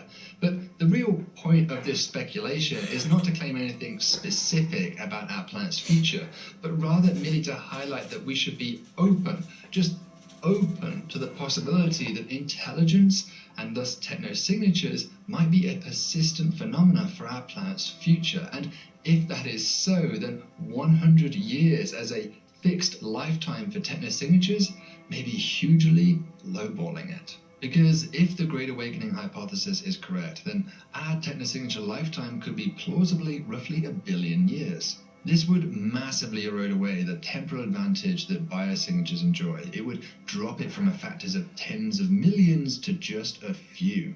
And to add a little bit more punch to this counter-argument, there are actually two other ways that we can imagine greatly extending this technosignature lifetime. One is simply to build a kind of relic or beacon. Like the pyramids, civilizations might choose to build purposeful monuments of their existence for future generations to find. Long after the civilization is gone, these relics could persist and be detectable. This, again, allows for enormous increases in the technosignature longevity, although how long such relics could truly persist and remain detectable for is deeply unclear. A third way that we can imagine greatly extending the technosignature lifetime is perhaps the most radical option. It is the technological singularity. This is the name given to a point where artificial intelligence develops to a sufficient level that it essentially can improve itself exponentially, leading to a point of no return, a horizon beyond which predictions are opaque. This could involve a kind of post-humanity species, one blended with technology, or even simply an AI in isolation. In any case, it represents another scenario where essentially all bets are off when it comes to guesstimating the lifetime of techno-signatures. Here, the Great Awakening event is not really the emergence of biological intelligence, but just intelligence more broadly. So let's come back to our scorecard of arguments in the biosignatures versus techno-signatures debate. To summarize, we've scored a point for biosignatures when it comes to frequency, although we can certainly conceive of counter-arguments to that if one invokes colonization scenarios. Next, we've scored a point for technos. So this is this is what we call the underpainting. This is just the first layer of paint. When you look at my paintings, most of my paintings have 3, sometimes 4 or 5 layers of paint. But you just have to put the first layer down and then add more details on top of it. So the first layer always looks kind of rough and choppy, but it all comes together in the end. And this is a kind of an old picture. It's a picture of a picture. So, but it's it's still gonna look nice. There's just enough details in this image that I can make it work. And so what I want to do first is all of his skin tone, and then I'll do his hat and his shirt. And the shirt is just gonna be like just a regular white shirt and a nice black hat. And this is a commission project for someone. So this is a paid painting.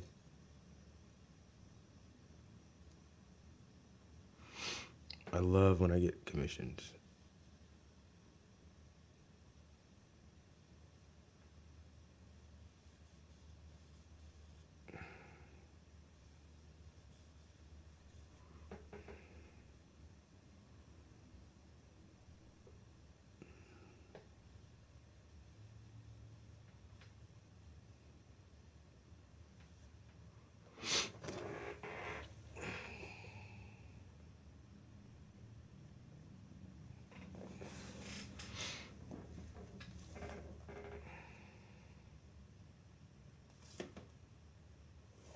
When it comes to being unambiguous, it's not always going to be unambiguous, but it certainly has the potential to be so.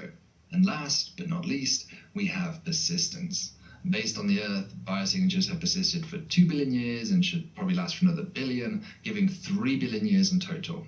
Technosignatures, on the other hand, have only been present for a century or so, but crucially, as we've argued here, once it emerges, it might be very difficult to expunge intelligence on a planet. In many ways, the Earth is now infested with intelligence, and complete eradication may be very difficult barring the most extreme mass extinction events. With a billion years of open road ahead of us, technosignatures in some form or another may plausibly persist for cosmic timescales. This would smooth out the temporal advantage of biosignatures to a modest 3-to-1. Combined with the more speculative nature of this extended technosignature scenario, I think it's fair to score this as a point for biosignatures, but crucially, I don't think we can call this a dominant victory, more like a modest preference. In total, the scorecard suggests that yes, biosignatures are likely the best approach, but if we are investing $10 billion in a biosignature search, then the scorecard also suggests that it might be worthwhile to invest a fraction of that money into a technosignature search as well, perhaps a paltry $1 billion, the kind of money that Jeff Bezos might call loose change. Fortunately, astronomers are now coming around to the idea of a technosignature mission, with multiple ideas being discussed in the community, such as a Farside lunar radio telescope, a Terrascope atmospheric lensing concept, or a waste heat survey satellite. So what do you think? Should we build a flagship technosignature mission one day, or do you think it's best to bet on biosignatures alone? And do you think that intelligence could persist, or will humanity ultimately represent an anomaly in the evolutionary record? Let me know down below. This is very much an open dialogue type video, so I really do want to hear your thoughts about this subject.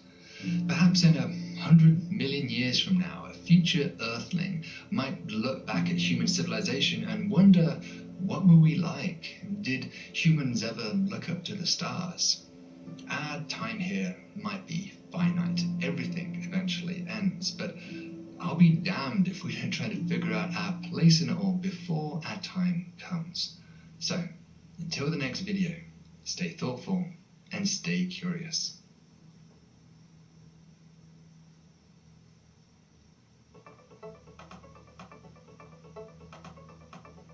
Thank you so much for watching, everybody. I hope you enjoyed this. The ideas and concepts presented in this video are based on real research happening at the Cool Worlds Lab at Columbia University. In fact, I want to thank the latest donors to the Cool Worlds Lab, that is Jacob Black and Reza Ramazan Khani. Thank you so much for your support. If you too want to help us out, then be sure to click the link up above where you too can become a Cool World and get access to special perks. So, until next time, see you around the galaxy.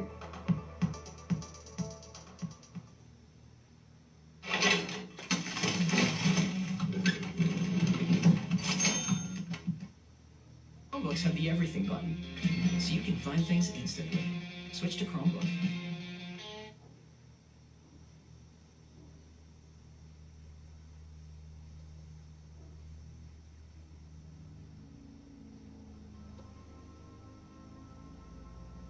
Within our observable universe, there are approximately 70 sextillion stars, and of the order of 10 million billion planets around them.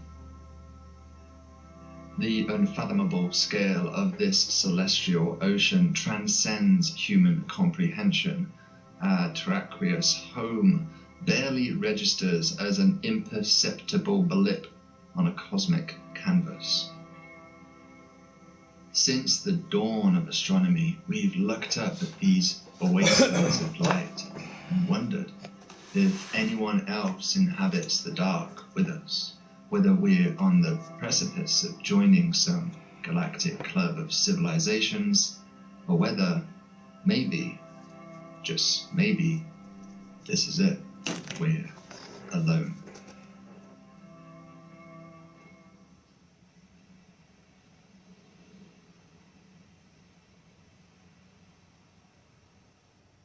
When I talk to the public about astronomy and this question of life elsewhere in the universe, the most commonly held viewpoint I encounter is surely it's impossible that we could be alone in the universe. After all, how could it be amongst this unimaginable number of opportunities for life to get going? It only happened once, only here. And this is a viewpoint held by many scientists and talking heads in popular media too. Do you think that there is life outside of Earth, intelligent life in the universe? Absolutely, there is life else. No, this is a paid commission. The person who commented before you, Jalen, this is for her. So this is a portrait of her father-in-law that she's having done.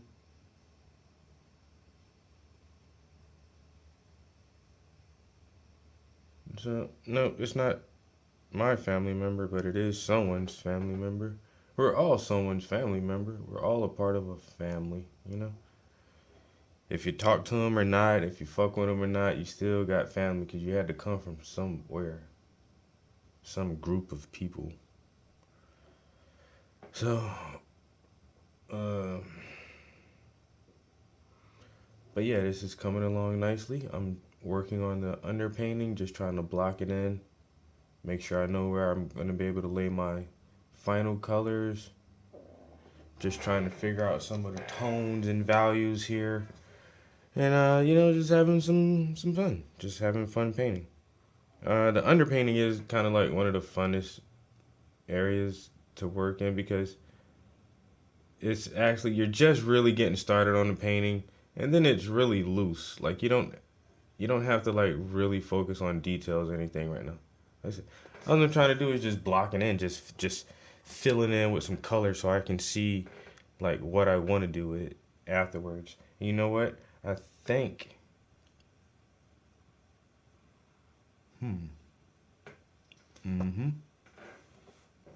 I think I'm at a spot where I can block in some major colors real quick just to do something fun and different. Put down a little brush for a while.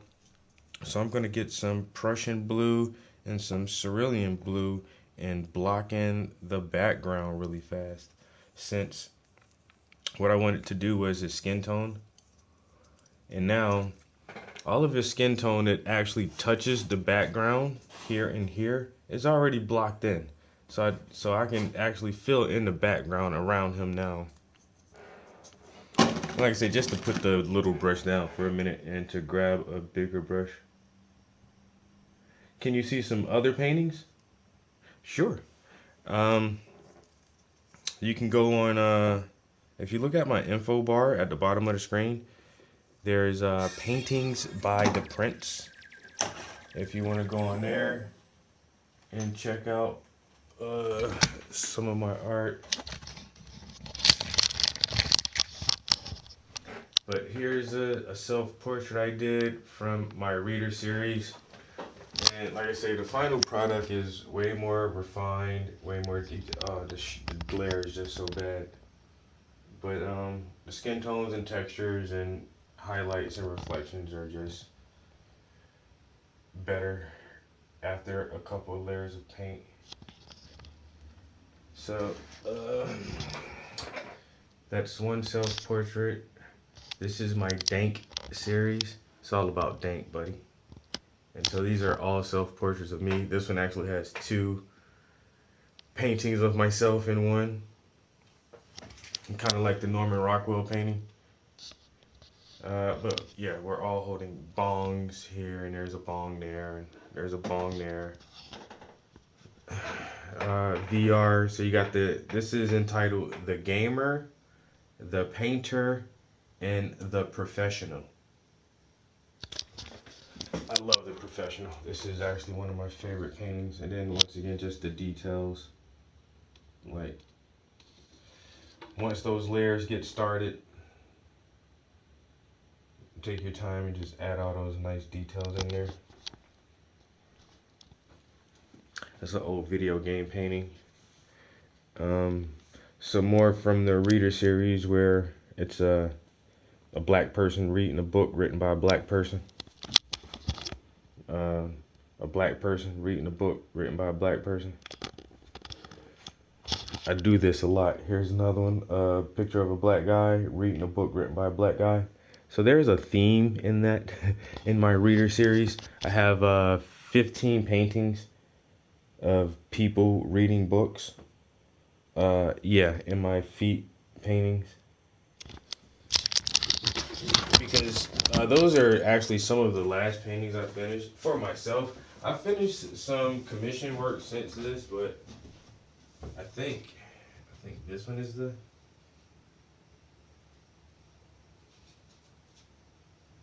one. And you know what? I don't think I've varnished this one yet. So this one is in need of a varnish. It doesn't even have a wire on the back. And it's not varnished, but this is the last one I did. This is called toe dro because you got some toes and you got some hydro. Oh, the light is terrible. There it goes.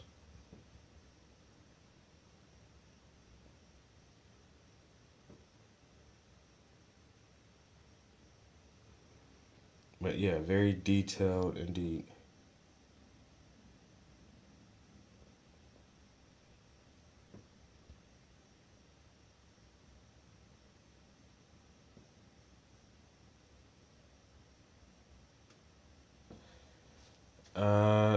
I don't know what you're talking about.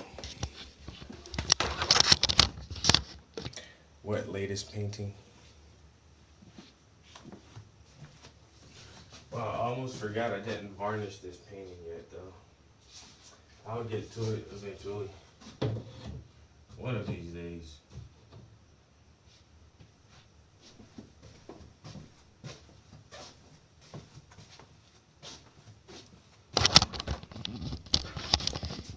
This is another painting I'm working on for a client.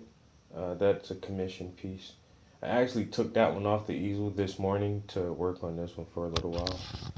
I just want to block this one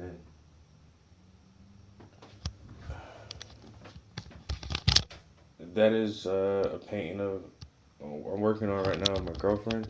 So there's let's see, 1, 2, 3, 4, 5. I'm working on 6 paintings right now. So this painting is a commission. Somebody is paying me to do this. This painting right here is a commission. Someone is paying me to do that. Okay, so this painting is not finished, but that's my own painting that I'm working on. This painting right here is not finished, but that's just my own stuff.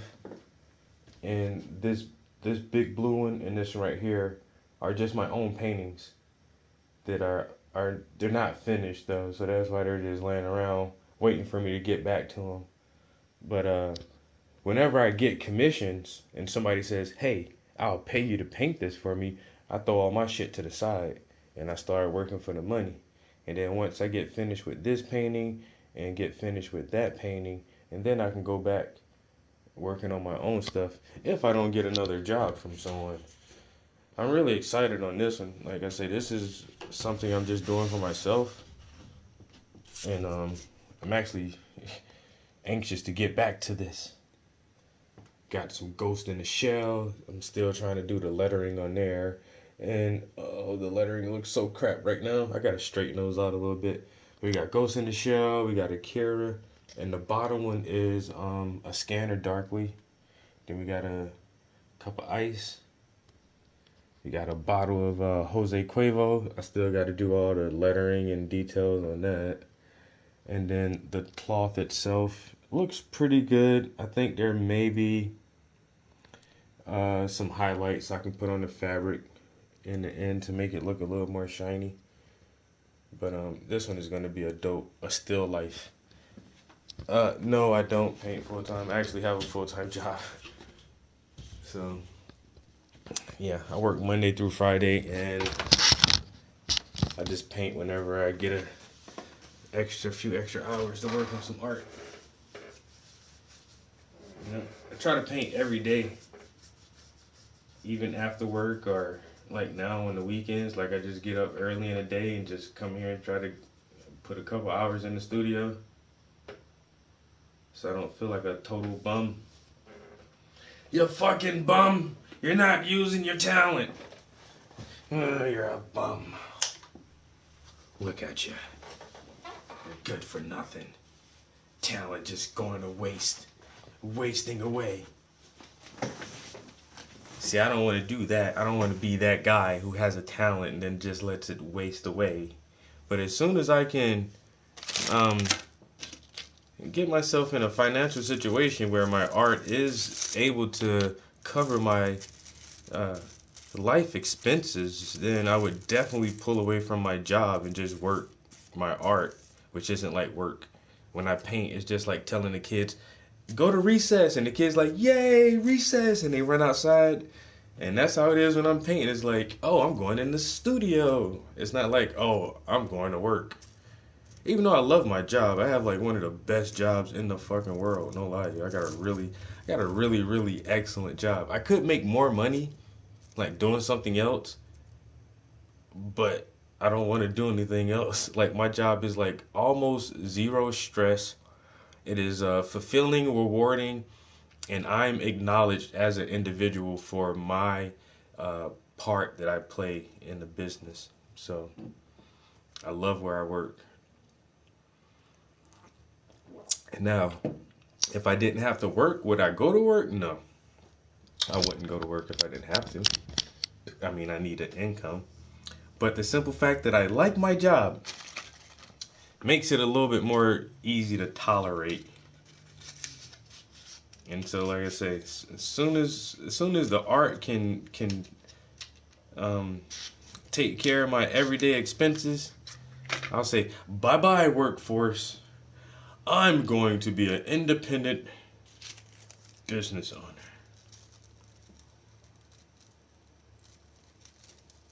A paint club, we've tried that before. I was a part of a co-op that me and another artist started. So we rented a space and we charged other artists, I think it was $35 a month to have a spot in our gallery. And so essentially everybody's helping to pay the bills for the location. And as long as you pay your monthly dues, then you can hang whatever art you want as long as you want to. But when artists don't sell art, they get kind of disenfranchised, and then they feel like they're spending money in the co-op to have their art on display when it's not selling very well. And now we have the digital age, and you can like just go on Etsy or Instagram or fucking, you can create a non-fungible token, and you don't really need like galleries or co-ops anymore. And so the art world is topsy-turvy right now. It's kind of weird, but I don't know, but we've tried it. We've tried like a art club, you know, like hey, everybody kick in a little money each month, $35, and we can display all the art we want. And if you sell a piece, it was only like a 10% commission. So if you sell a painting for $100, hey, just give the gallery $10. So $35 a month fee and a 10% commission fee if you sold anything. It wasn't too bad. Oh yeah, I definitely ship out of the US. If you can get mail, I can send you a painting. I don't care where you at. Do you get mail? Do bills come to your house? Okay, then I'll send a painting to your house the same way the mailman will bring you your bills. You get the newspaper, it'll pop up just like the newspaper, bro. Internet killed the gallery star, bro. We don't really need galleries anymore.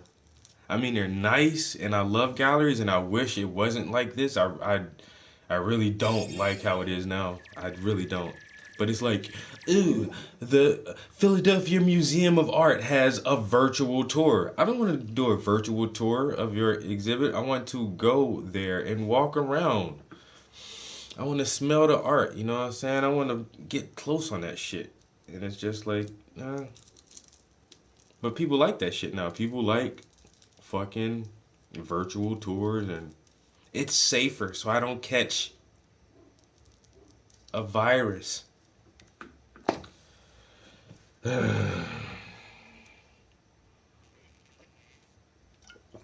then I be seeing some of these people on Instagram. Man, they art be crap. I ain't gonna lie. Well, you know, art is how you express yourself. So you should never call art crap. But technically, I see artists whose purely their technical ability is far less than mine. And they be having like 25,000 followers, 60,000 followers, and their images get like 3,000 likes and shit. I'm like, but my shit is so much more detailed, so much more intricate, so much more of a bigger concept, and people just like that shit way more, and I don't understand it, and that's frustrating. So culture is changing, and I'm getting older and older, and so I'm more and more out of touch with what's new, what's popping, you know, right now. And so I think that's a major aspect of it, is that I'm not as in tune with modern day pop culture. And like, so I don't go around making Rick and Morty paintings or like the crate challenge and people falling off the crates. All of a sudden I'm seeing people make like crate challenge paintings. And I'm like, what the fuck? But none of them shits go viral because somebody took their iPad tablet and drew somebody falling off some crates. And now everybody in the fucking world is sharing this image. And then they're like selling it for $10,000 as an NFT.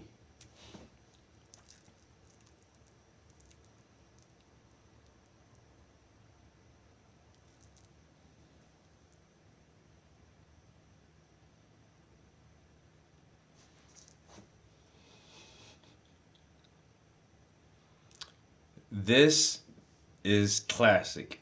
We all know it. We all know that sex sells.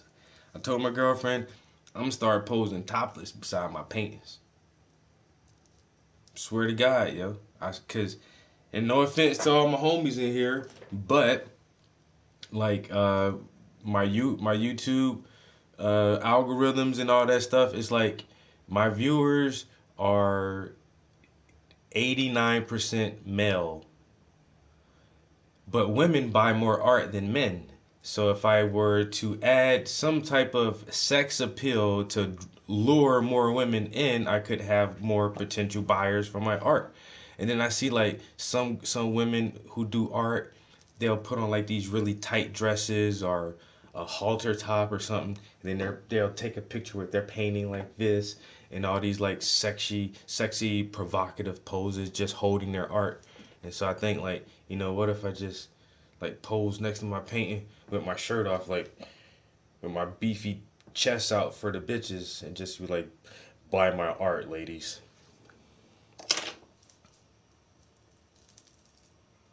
You should make it into NFTs. We just said that. Do I paint animals?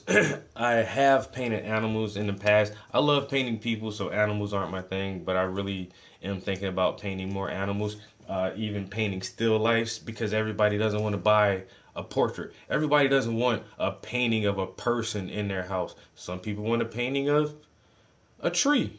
Some people want a painting of a dog or a cat. Some people want a painting of some mountains. And I get that, you know? And so I do try to diversify my catalog a little bit. But, you know, if you want a still life, if you want like some roses and some glass vases and some fruit wedges, that's not the kind of still life I'm doing. This is the kind of still life I'm going to do. You know what I'm saying? You want some provocative art? I'm going to do something like that. And so I got to figure out ways to like do the same thing but make it different, I guess. You know?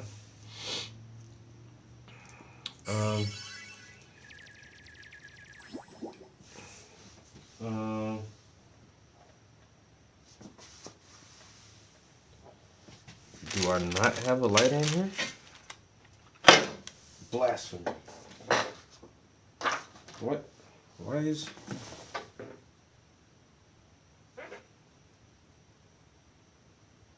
Why don't I have a lighter in here? I don't even see no matches or nothing.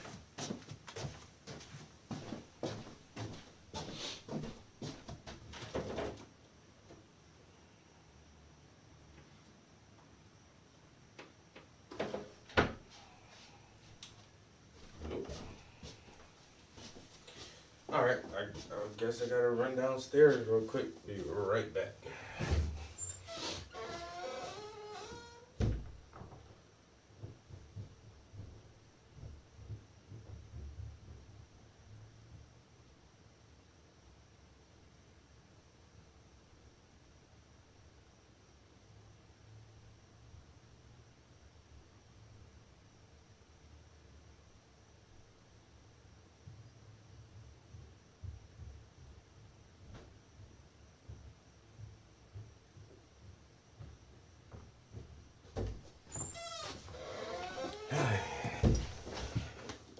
Quest for Fire. That was a good movie. That was a good movie.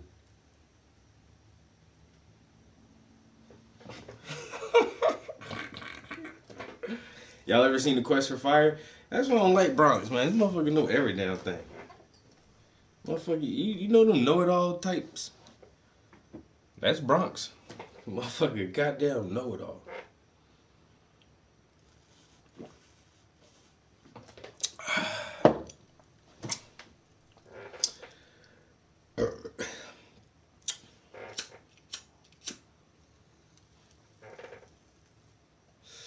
Have you never seen this shit? You know what? I swear to God, I think that shit is on YouTube. You can just YouTube Quest for Fire movie and check that whole shit out, yo. It's weird, but it's like one of the dopest movies I've seen because it's not no talking in it. It's just kind of like talking, but not really. But it's goddamn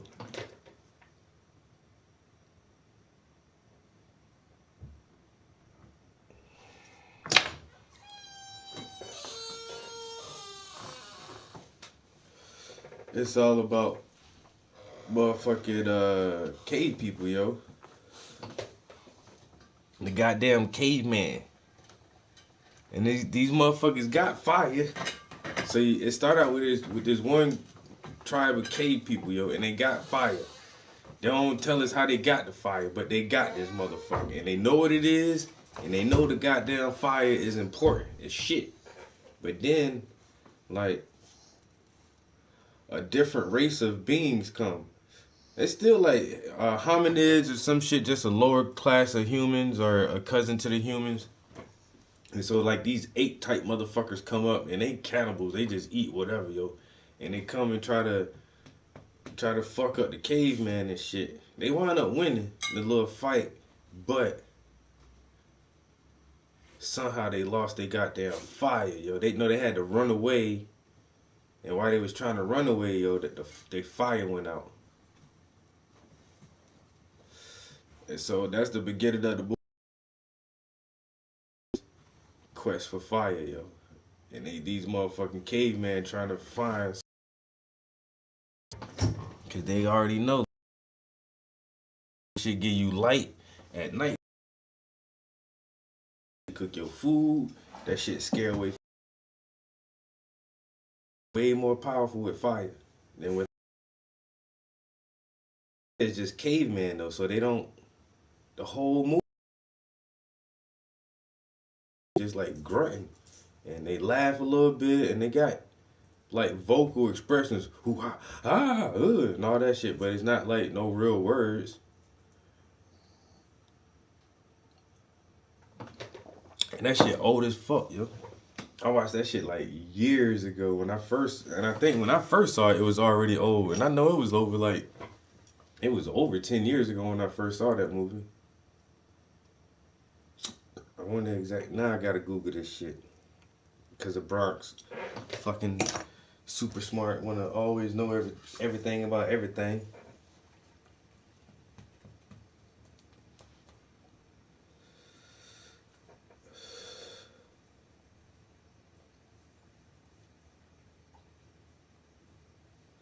Quest for Fire. Yo, that shit came out the year I was born, yo. Word? That shit came out in 81. This movie is 40 years old, and it still has it got a 7.3 out of 10, 86% on Rotten Tomatoes. So it's not a word. That's her. Oh my god.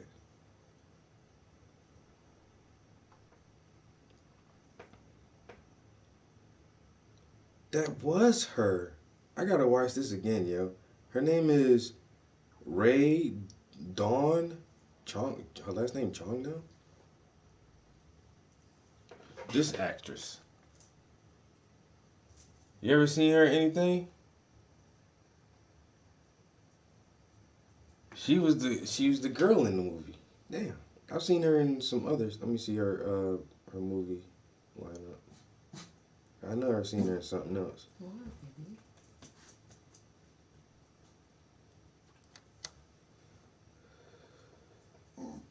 Beat Street. Duh. That's the main thing right there. She was a breakdancing movie back in the day. And that shit came out hella long. That was 1984. It was Breaking and Beat Street. Crush Groove, like all those movies was coming out around the same time, and she was like the star of one of those big movies, yo. Everybody, if you was around that time, yo, like Beat Street, everybody saw that shit, yo. So she was in that shit. She's an 80s actor. She did a movie with Schwarzenegger, Commando. That was in 85. She was in Quest for Fire in 81. She was in Beat Street in 84. Soul Man. I don't know. Like a white dude going blackface. You know you ain't gonna see that shit nowhere around here. She was in The Color Purple? What part she played in The Color Purple? That's true.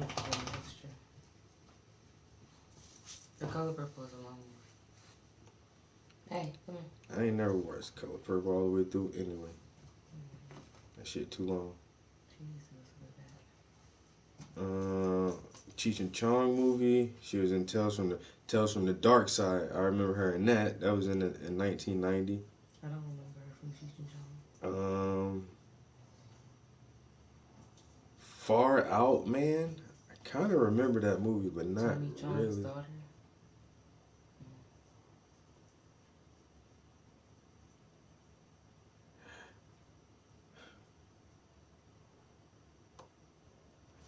Really?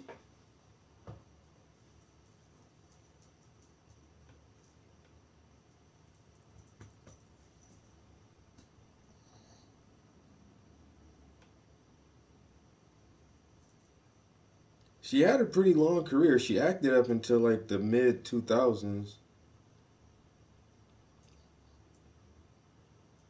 All the way from like the 80s. I think one of these is from like the 70s actually. One of them just says 79 or something. So she's been acting since the late 70s. She had a lot of roles in the 80s and early 90s. And she did a few films in like the 2000s.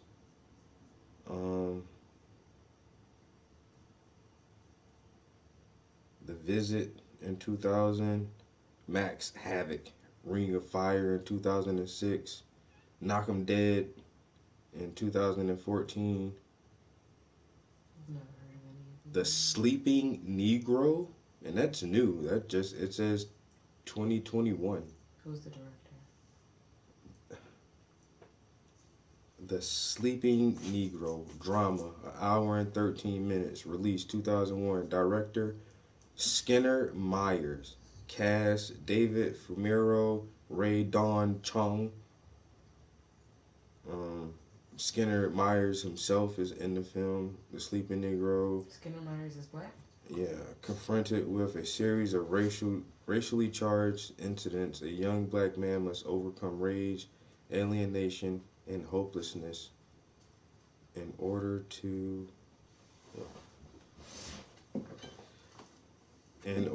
find his own humanity.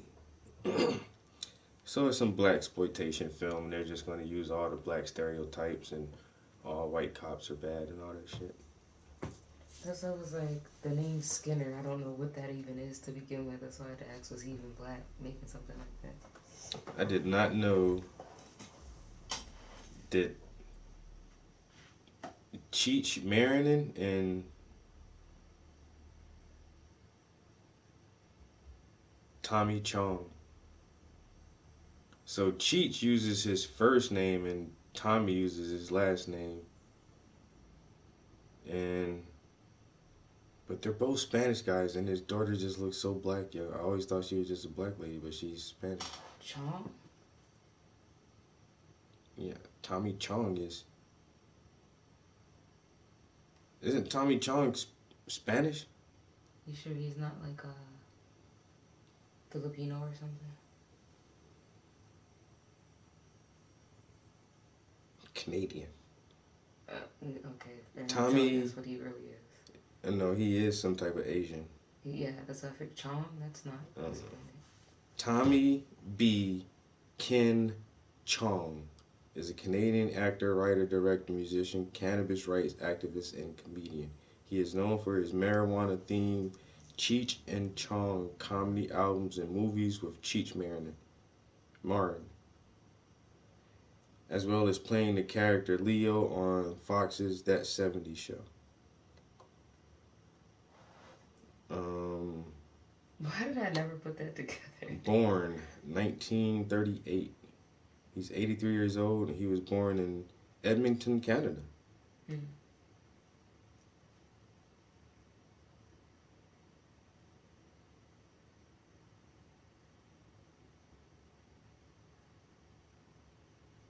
So he's like an Asian Canadian. I guess that's why Cheech and Chong was so funny. They were a fucking dynamic duo, yo. Motherfuckers, and a pot just bring everything together. That shit just crazy. Now you got me want to watch fucking, I say Quest for Fire again. I've already watched it twice. Like the first time I watched it was good as shit. Then like years later I watched it again. Now I might have to watch it again just cause it's a cool ass. How can you make a whole movie with no real words, yo, and tell a good story, like the whole story good as shit, and they ain't really need like no real full dialogue. These motherfuckers just trying to find some fight. Then they meet the girl, and then the girl teach them how to make fire, and it's like the only way they know how to find that shit is naturally, and like try to find that shit hopefully from lightning strikes is the most common way.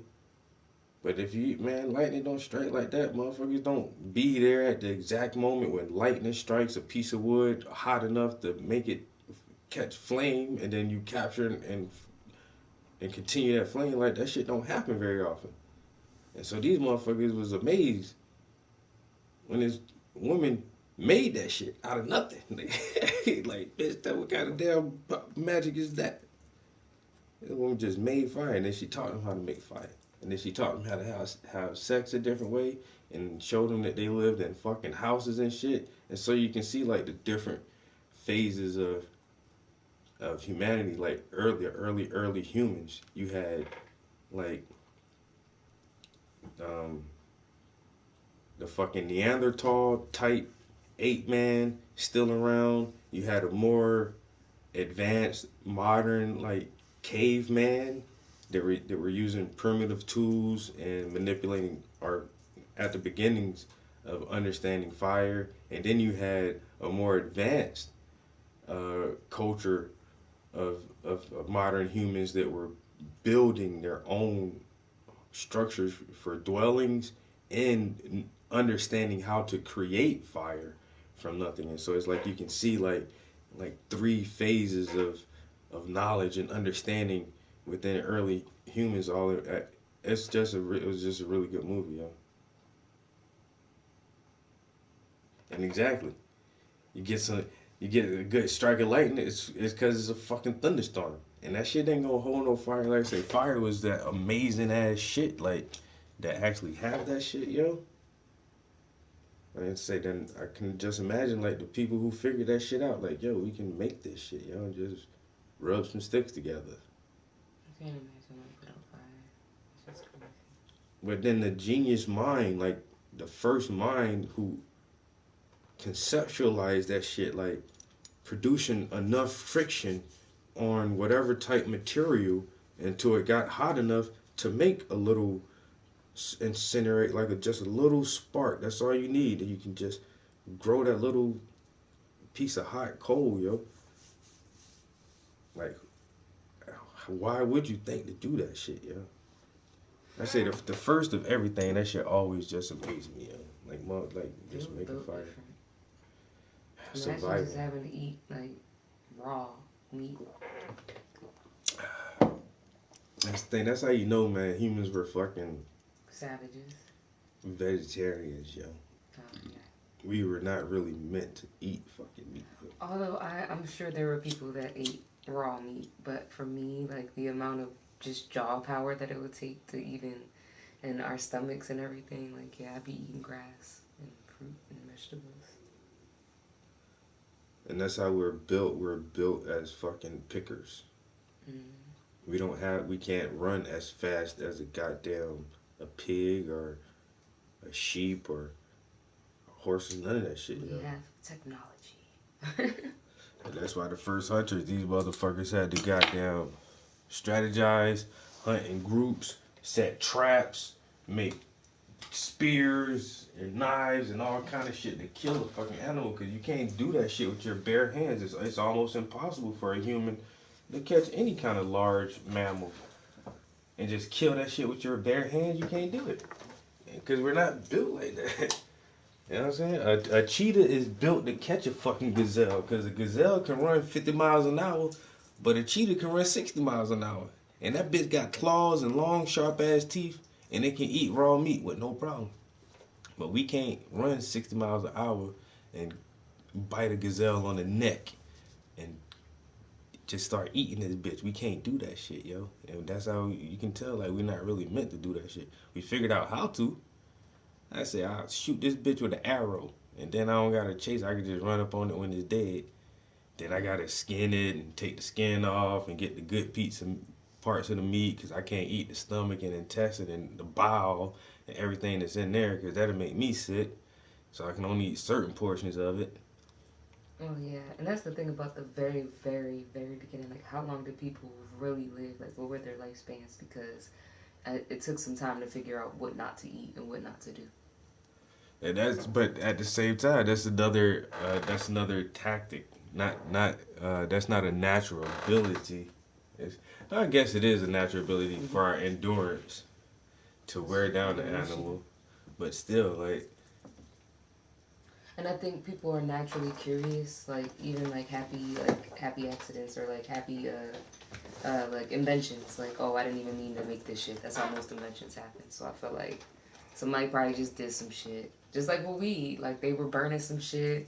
Motherfuckers got high off that shit. Like I feel like most of it is just like, oh, I did that shit on accident. But they were definitely smart in a way. I don't want to have to hunt my own food, even today.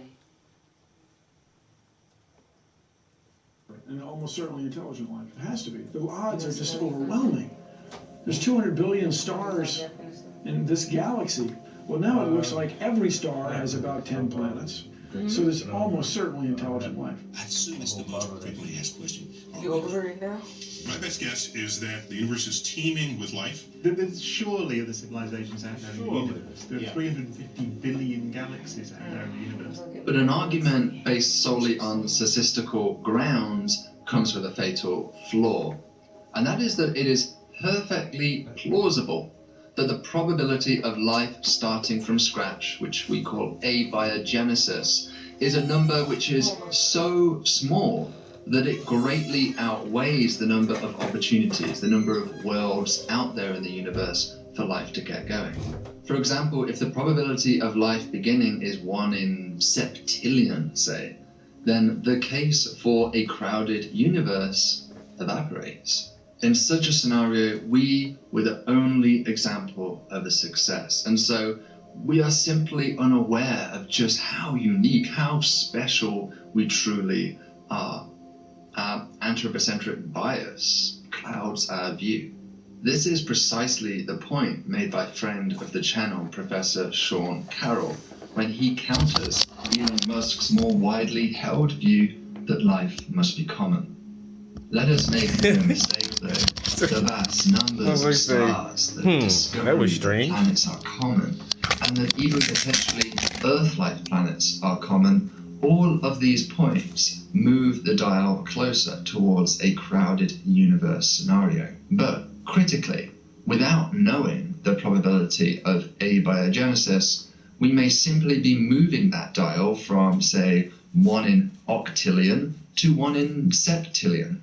And so crucially, the statistical argument can only really be made if we have 2 pieces of information in hand.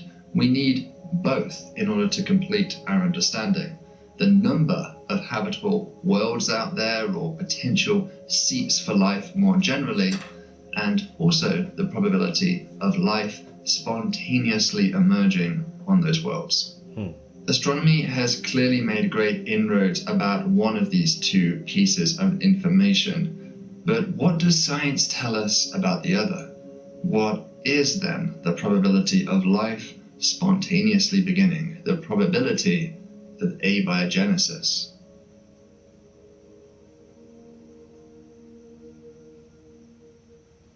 A lot of people assessing the probability of abiogenesis has proven to be, and so that's what we I don't, and that's the thing. I always lean towards science, but then science just goes right back to basically the God theory that says it came from nothing. And basically that's like, creation. It came from nowhere. Like God made it.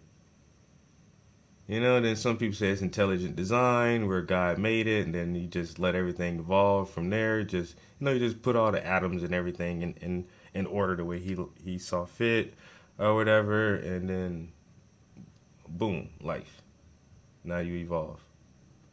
And some people say it was all creation and everything is made exactly the way it is from the very beginning. And everything has always been this way, and nothing needs to change, and that's why everything is so perfect and harmonized and synchronized, and everything works together, and that's why we breathe air, and fish can breathe oxygen out of the water, and and there was no chicken or egg thing, And then science says like, oh, abiogenesis, which means, oh, there's just like some chemicals, and then all of a sudden the chemicals just came together, and then they form like a simple life. Like, really? From what? Oh, it just happened. How? How did it just happen? Oh, well, the conditions were right. In the primordial soup, the very old ancient oceans, with the salts and minerals and a more dense nitrogen and a hotter atmosphere and more electrically charged atmosphere, and all of these conditions were just right to make some inanimate particles in matter come together to form something that can reproduce itself. And then you gotta figure out, like, and how does that transfer into like sexes, because like almost every living thing has a male and female part to it, and how did that happen, and where did eyes come from, and like then there's so much shit that's like, we don't know.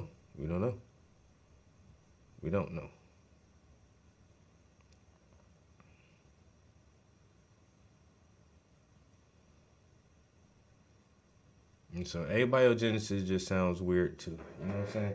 To me, it almost sounds as weird as just like saying, like, God made it. But we can't do that. We can't recreate these exact same conditions for all these different molecules and complex sugars and stuff to like just form into like this new thing. So I don't know.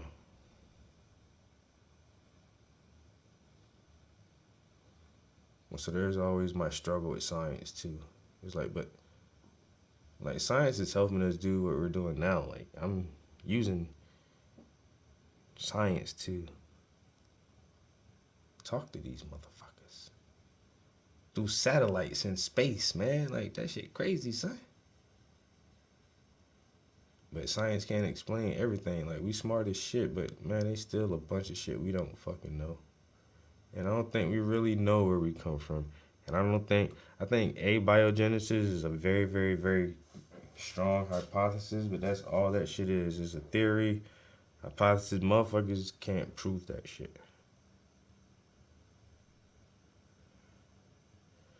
Because if you could prove it, then motherfuckers would be just making life all the time, yo. Just coming up with new life forms. Obviously, like, small single cell organism, but still, like.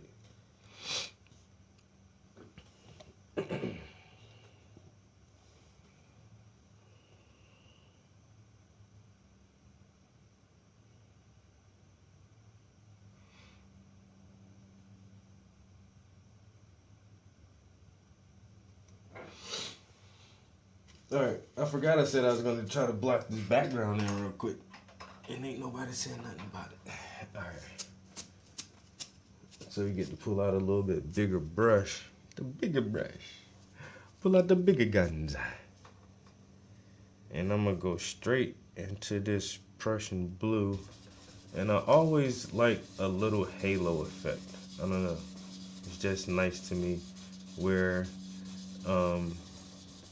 the background is lighter towards the subject and gets darker as you pull away from the subject. So it makes it look like they're glowing a little bit.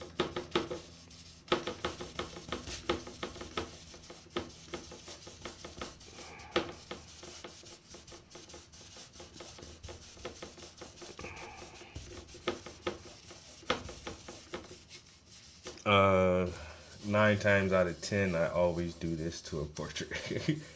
Because I like it. That's like my thing. You know? That's like my thing I do, man.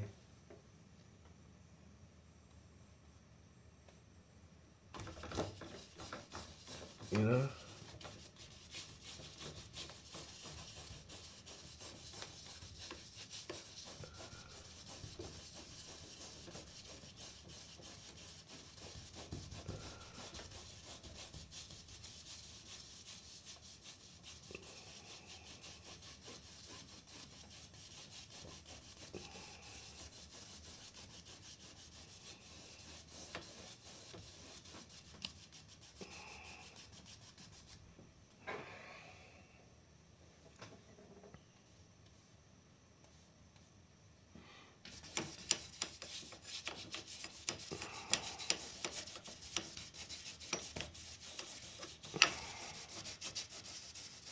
Alright, I'm gonna need a little bit more of this dark blue. And if I need more dark blue, then I'm probably gonna need more of the lighter color blue that I have on here too. Let's see. Well, let's see though. Rather keep adding paint instead of wasting paint. You dig? Incredibly elusive and challenging for modern science. Rather than speculating about this, let's focus here on what we know and come at the problem from an observational perspective. Let's start with the fact that all life on Earth uses water to survive and is carbon-based. 2 chemical ingredients which we certainly know to be common in the universe. What's more is that organic molecules such as benzene, urea, sugars, and even amino acids appear to naturally form even beyond the Earth, such as on interstellar dust grains, comets, and molecular clouds. So certainly the chemical ingredients which go into Earth-based life are found frequently across the cosmos. But that fact alone doesn't establish that life must be common in the universe, because it doesn't say anything about the probability of those chemicals coming together in just the right way to create a self-replicating chemical network capable of Darwinian evolution, a possible working definition for life. At a basic level, we certainly know that no lab experiment here on Earth has ever succeeded in creating what we would call life from chemical broths with conditions similar to that of the early Earth. This was first famously attempted by Stanley Miller and Harold Urey in 1952 at the University of Chicago. In what is now often considered the classic abiogenesis experiment, they exposed a beaker of water, methane, ammonia, and hydrogen to gentle heating and electrical sparks which emulated lightning. Now, many organic molecules were produced in this experiment, including 20 amino acids. But neither in that experiment, nor in any experiment since, have we observed the spontaneous production of complex proteins, nor DNA, nor indeed something crawling out of the test tube. The fact that we have not succeeded in creating life from scratch from these chemical broths, despite many attempts, demonstrates that at the very minimum, life is not an inevitable or even particularly likely outcome of just stuffing organic molecules together and waiting for a few days. These experiments may be flawed or simply not run for long enough yet, but it's also compatible with the hypothesis that the Earth really was exceptionally special. It had just the right conditions, or perhaps was extremely fortuitous that a specific set of chemical reactions occurred in the necessary sequence at the necessary times. And these ideas start to broach onto the famous rare earth hypothesis first posited by Ward and Brownlee in 2000. A common counterargument to this is that the proliferation of life on Earth across... That's what I feel like, is just a rare Earth. And that goes back to the Fermi paradox and the great filters. And like you said, first of all, what does it take to create life? That's, I mean, out of all the however many trillions of chances, it's still like a low probability. And then, okay, what if it does happen? Like a billion times over, that simple life has emerged. Okay, how often does this simple life become complex? And then how often does this complex life become intelligent? And how often does this intelligent life form become aware, conscious of itself? And then how often does it make it to the point where it can become scientifically prolific enough to understand and manipulate space, or to travel through space? And so there's all these different variables that go into like what we have become, and ultimately, like, we don't really know the true origins of us, of our life, of life itself. Like, say, some people go the religious route, which is cool. Some people go the scientific route, which is cool. But at the end of the day, both of them just say the same thing. We came from nothing. You know what I'm saying? There was nothing, and then something happened, and then life was there.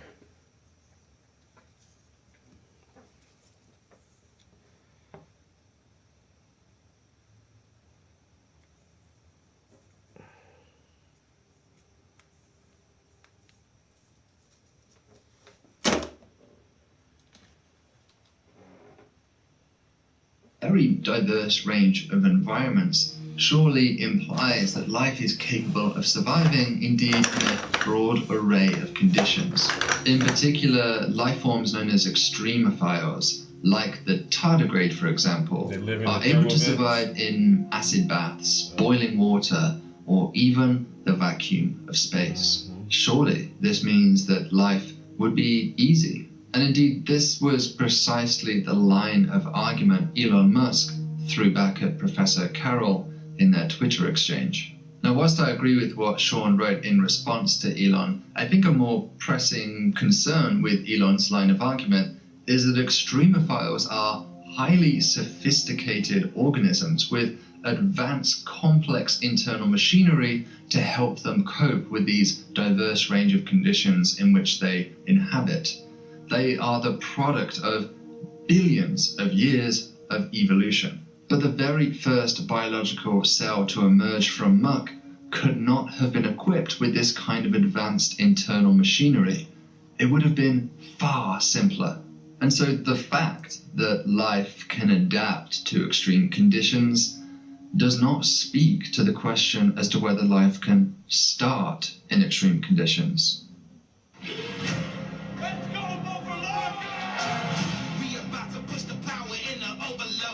Raise it up till the vibe reach Holy Ghost. I know this the moment you've been waiting on.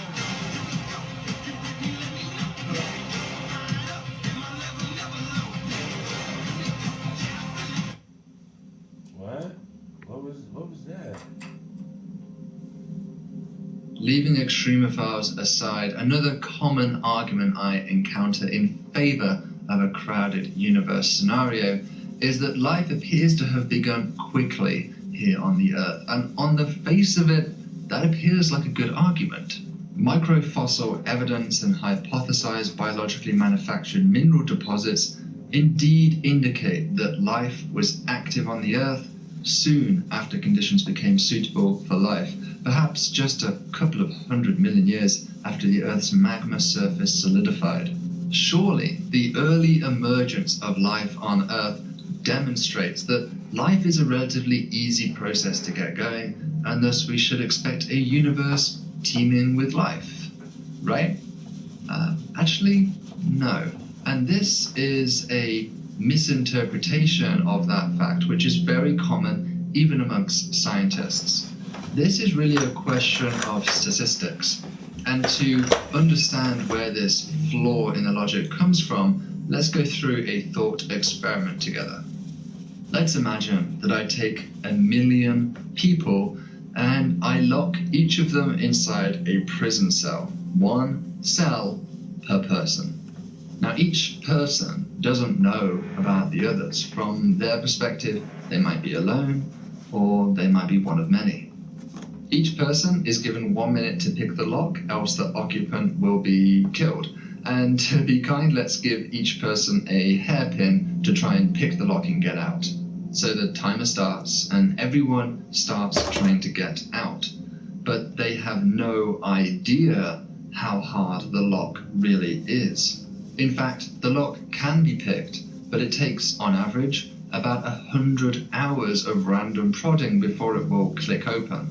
Now, after the timer ends, as you can imagine, pretty much everyone is dead. Okay, I admit this is a pretty horrendously unethical experiment, but bear with me. Now, remarkably, not everyone died. 1 person did escape. Let's call him John. Now, remember, John actually has no idea how many people were locked up and just tragically died. So imagine now walking up to John afterwards and saying, "Hey, you picked the lock. Was it hard?" He'd say, "Oh, no way, it was easy. I actually picked it first time. I got through it in 5 seconds." From John's perspective, he only has 1 data point to work with, and that's himself. And from his perspective, it was a piece of cake to get through that lock.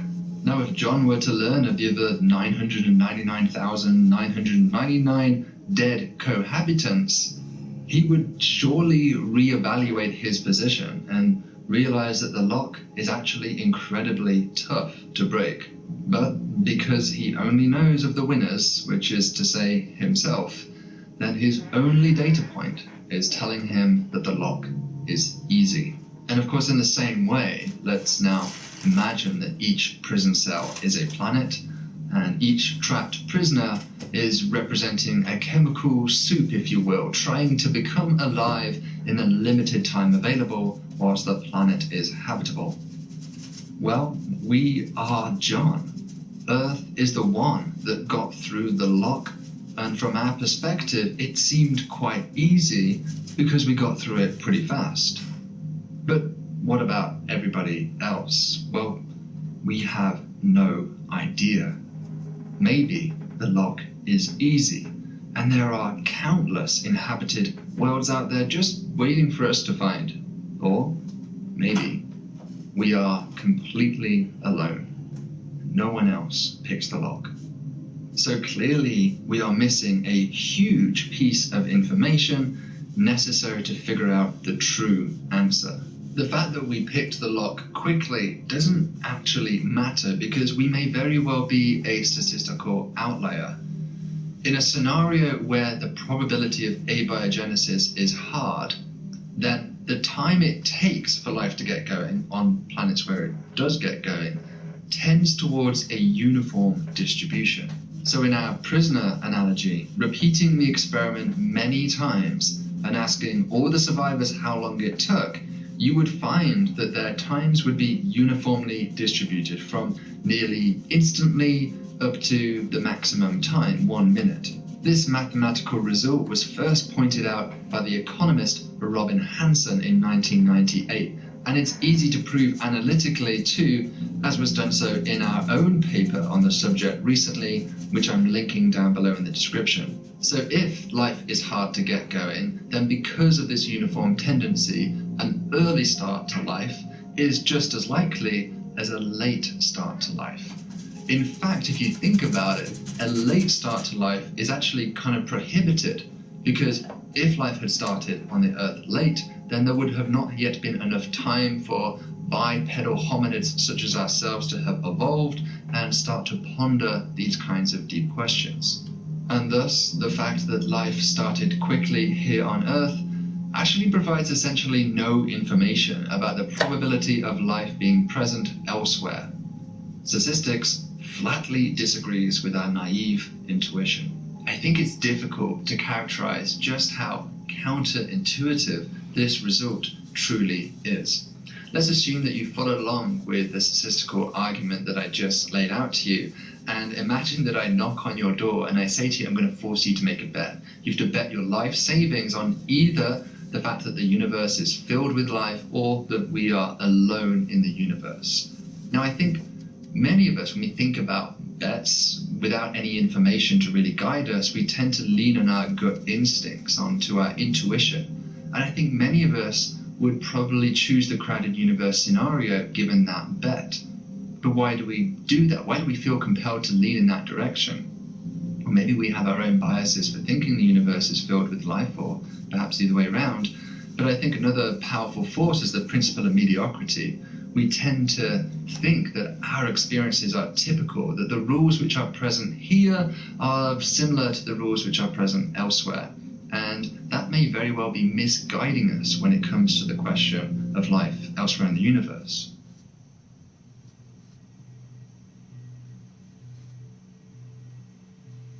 What is faith? It is belief in the absence of evidence. Now, I don't propose to tell anybody what to believe, but for me, believing when there's no compelling evidence is a mistake.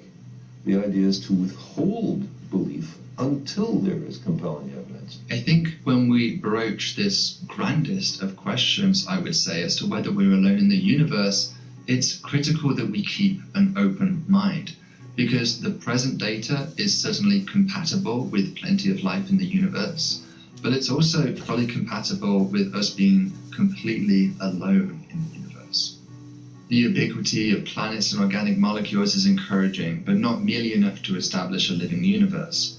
The adaptability of extremophiles to a wide array of environments says nothing about the propensity of life to begin in such spaces, and the early emergence of life on Earth is fully compatible with a statistical fluke, that we really are alone.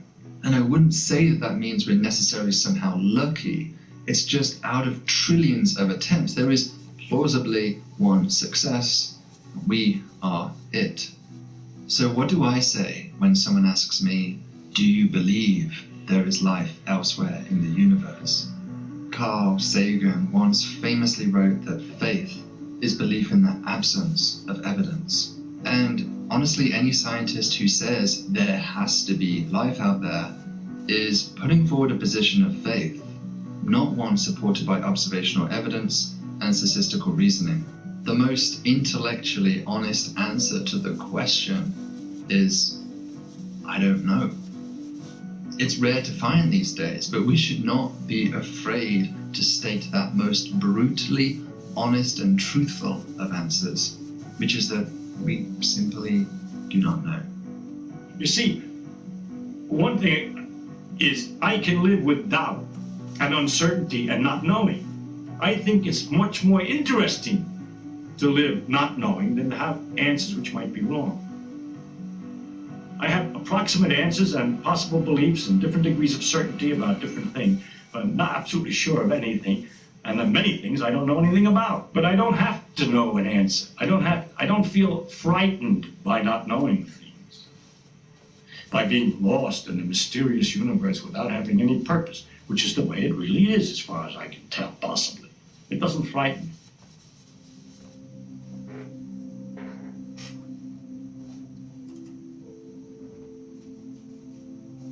Even though we don't know the answer to this question, it's interesting to consider the ramifications of both possibilities.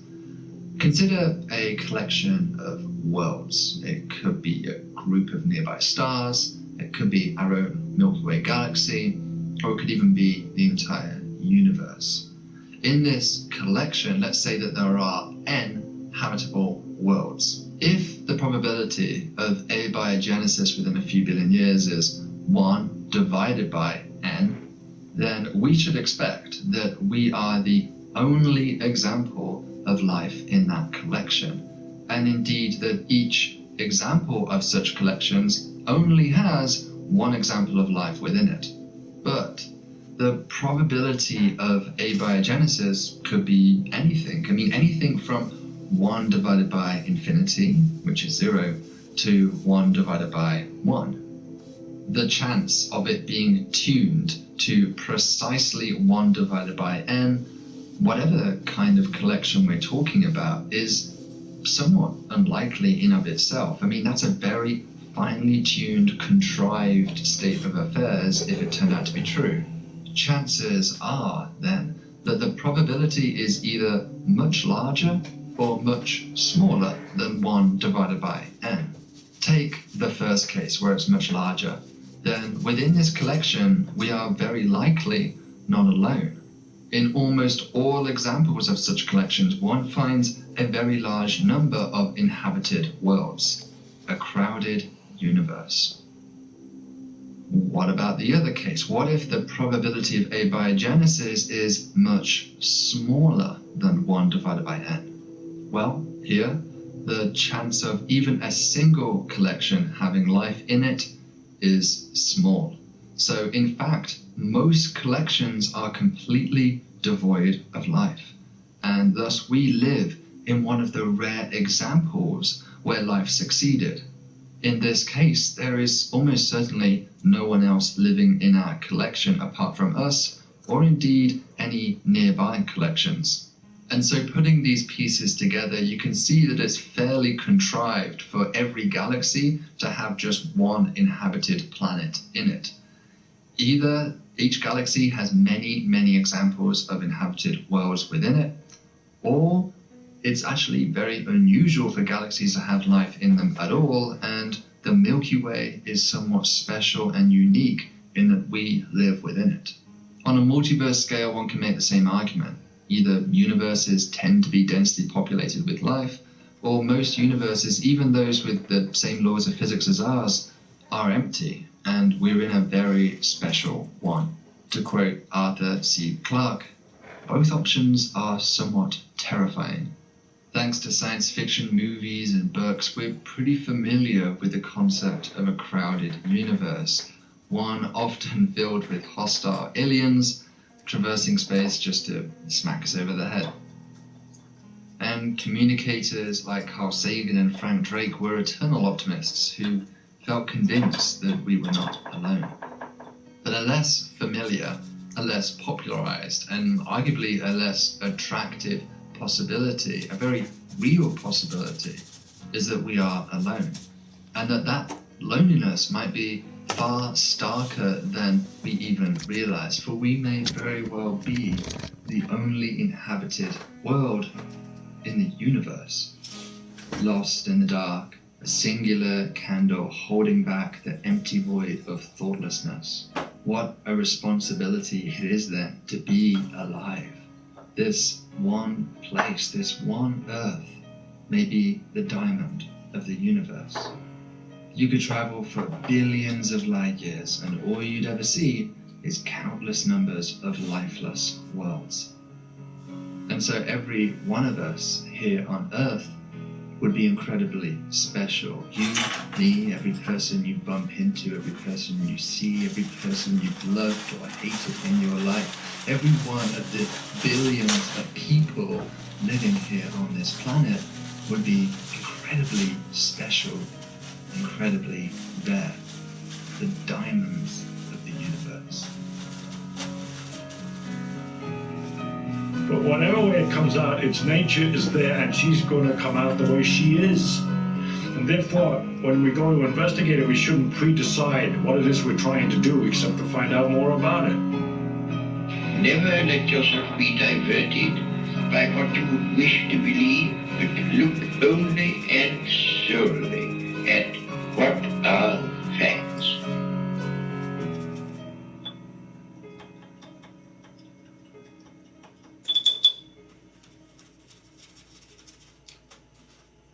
I'm Sweetie, and this is my McDonald's order. I get a Big Mac, Chicken McNugget, fries, and a Sprite with sweet and sour and barbecue sauce. The Sweetie meal. Order ahead on the McDonald's app. I can't believe I just watched that commercial. Oh my god, my brain is riding. Hello, McDonald's. Can I have a Sweetie meal? Oh my god.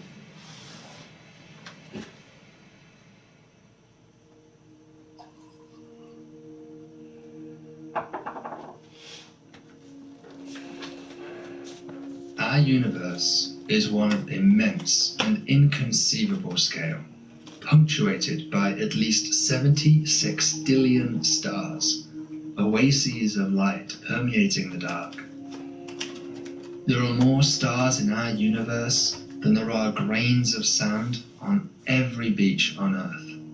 It's an absurd number that defies human comprehension.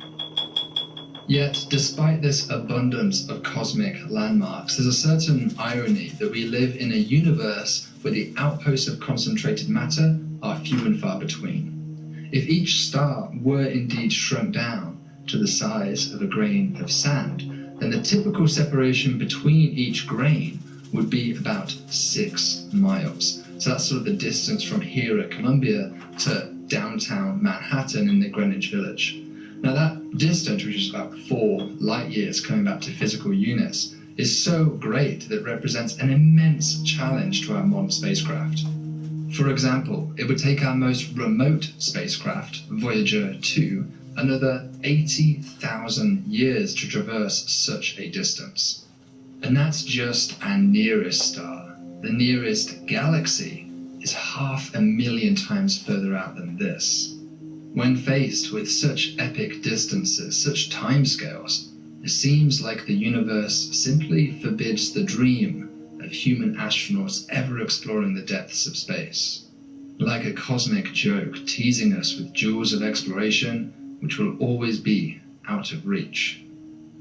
And it's at times like these that we tend to dream of other solutions based on exotic physics such as warp drives or wormholes. But to the best of our knowledge, these are theoretically implausible. What about using real, proven physics? In our recent videos, we discussed the halo drive as a possible means for it.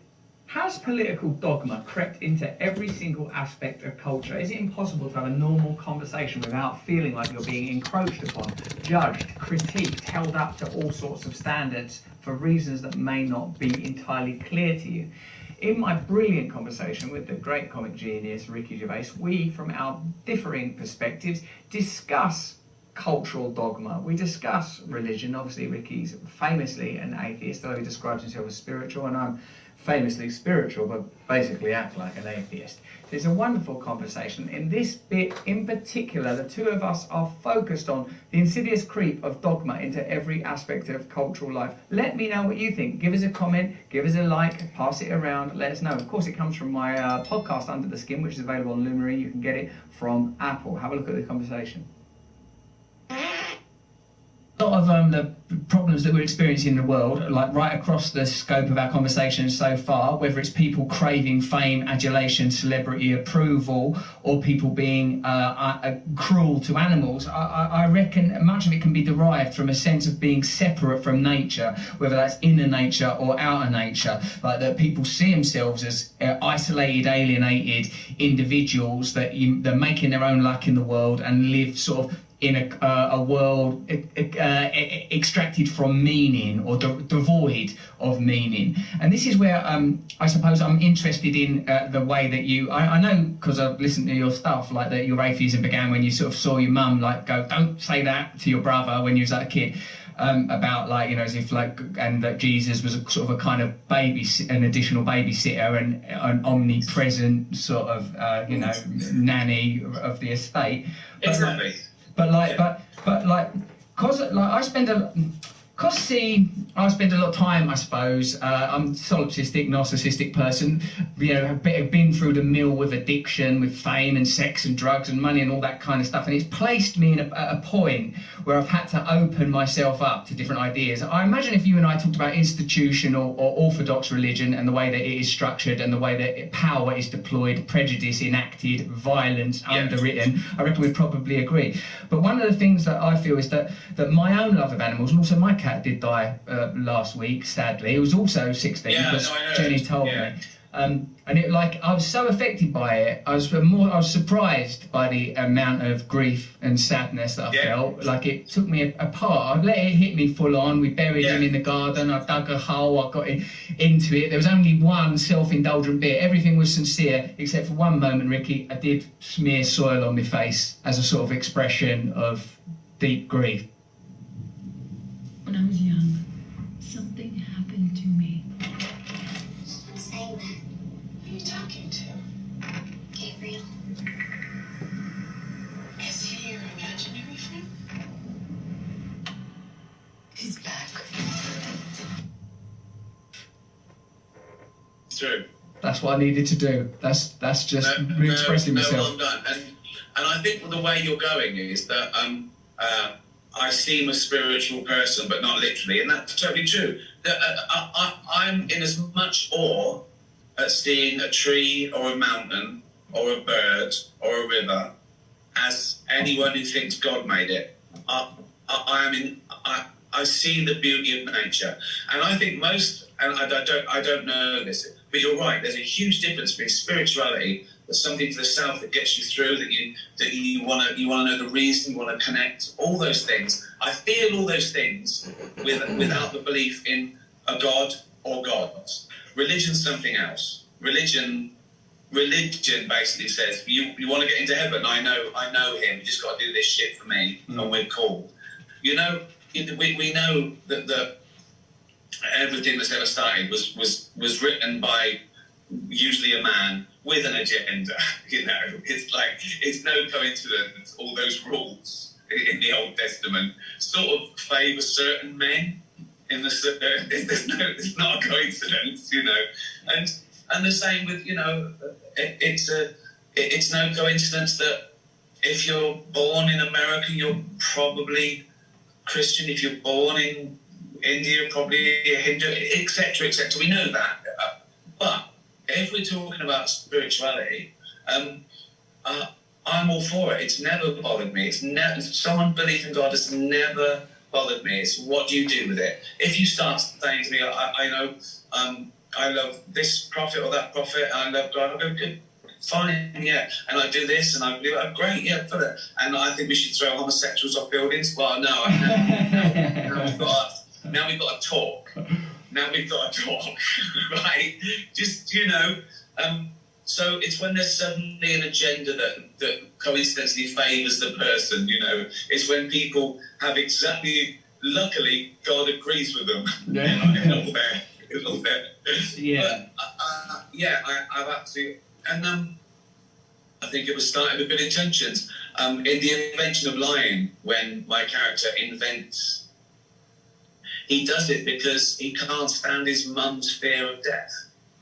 And I remember when my mum was dying, if she asked me, I was thinking, I was going to lie. I was like, yeah, that probably is. Because that, you know, I probably would have. So I think there's so many myths about atheism. We can go into the definitions and all that, but I think it's worse. People think that atheists run into churches and ruin people's days. You know, it's all bollocks.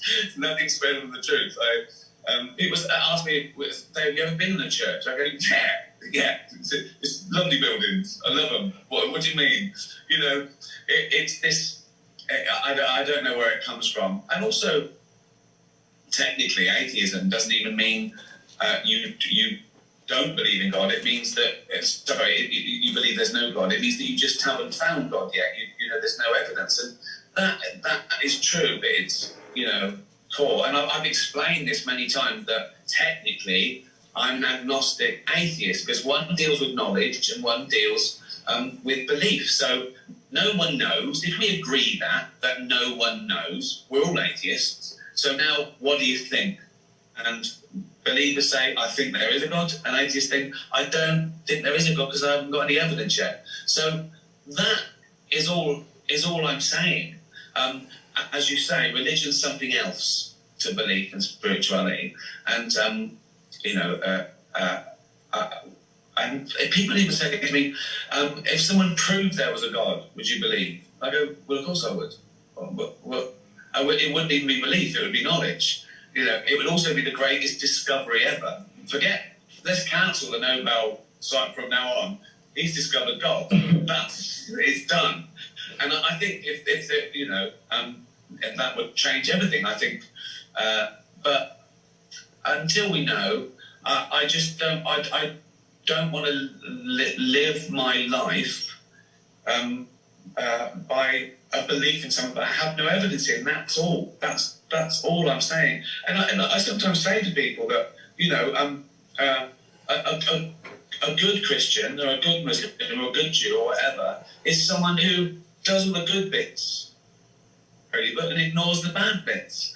And I say, if you already know right from wrong, you don't need the book. And you know, you have to cherry pick. We know that the bad believers are the ones that do the bad bits too. You know, so for me, it is personal. I just happen not to believe in God. I used to, but now I've thought about it, and I feel that I don't need a God. The thing that I really object to is people assuming that you can't be a good person if you don't believe in a God, which is proved over and over again. And I've tweeted things like there are good atheists and bad atheists. There are good Christians and bad Christians, and a God has never changed that. And all I'm saying is, I get it. It doesn't. This is not me go. It works both ways. You shouldn't judge people by their beliefs. You should judge them by their actual behaviour. You know, right and wrong. You know, some people believe the right thing but don't do the right thing, and vice versa. And I just think, I feel I don't need it. I just don't need a structured guidebook outside, you know, my own morality. And morality is relative and not absolute. And you'd have to keep... Dogma is the problem. I think dogma is the real problem. And it's not just in religion anymore. It's creeping into everything. It's creeping into politics. And it's creeping, you know, identity politics. It's creeping into... just social structures and opinions. It's you know, if anyone says to me, this is what shouldn't be questioned, fuck that. No, let's question it. That's the red rag to a bull. You know what? Don't quit. I've always been like that. I've always been a teacher. Someone said that I'll always, even a board game, I think, what are the rules? Can I get out of my win within the rules? Yeah.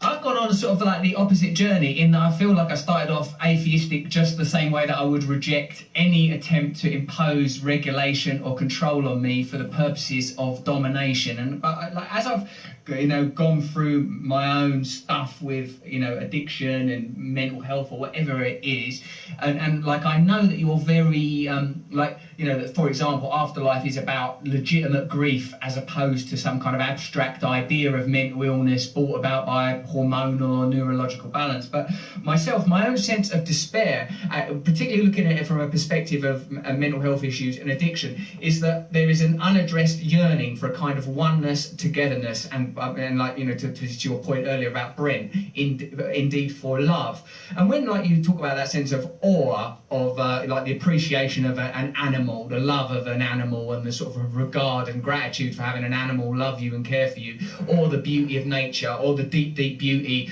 of the cosmos, what I feel like, and my own appreciation, understanding, stroke belief in God is that there is a kind of, in the love of it, in the awareness of rightness itself, there is an indication that there is such a thing as rightness. Not that there any one particular group or ideology has unique, particular and special access to it, and I really firmly, deeply believe that spirituality is for me, not for me to tell other people, oi, I don't reckon you should be gay, or I don't reckon you should be allowed to do it. Like, I feel like it's, I do my shit. In the Bible it says you should pray secretly.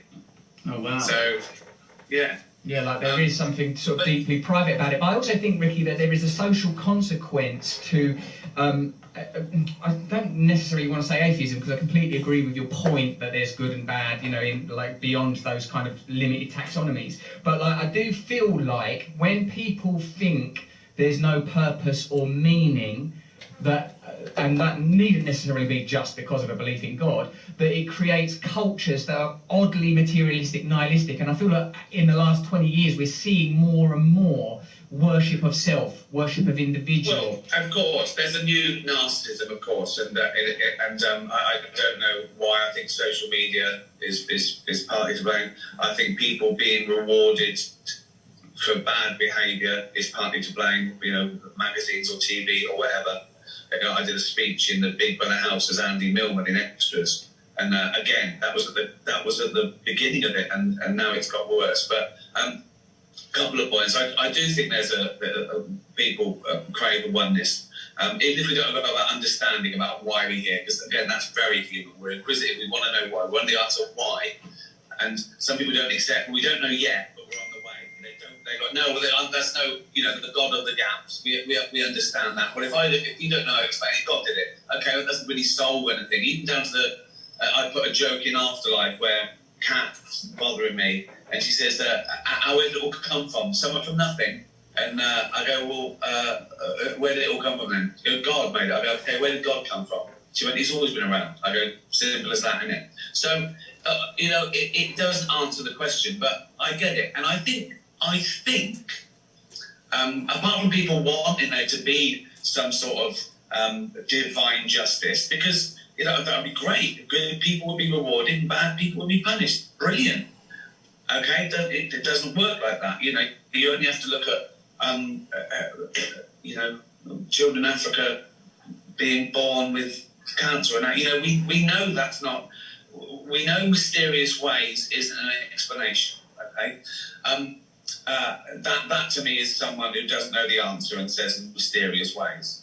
But apart from that, you're right, we're seeking the answer. Why are we here? I think we think that, hold on, well, it's too good. It's too good to be everything's perfect. Well, it seems that way. It's like Douglas Adams' puddle, when it imagines this, I fit this hole perfectly. But I think you're right, we are scared and alone. And the idea of death is horrible. What, you'll never exist again? What was the point? And again, I talk about this in Afterlife 1, where Kath's saying that if you think it's there's no heaven, why don't you kill yourself? And I say, so if you're watching a really good film but you know it's going to end, you might as well just stop it. She went, no, because I'm not watching it again. And I say, I think that's the amazing thing about life. You can't watch it again. One day you'll hug, your mum for the last time. You'll smell your last flower. You'll eat your last meal. You won't know it's your last, but it will be your last. And so you've got to make the most of everything. And it is a terrifying prospect. It is kind of sad that we'll never exist again, I think. But it doesn't mean it's not true. The bottom line is, I can't believe something I don't believe. And so how do I find meaning? Well, we are here. We are here.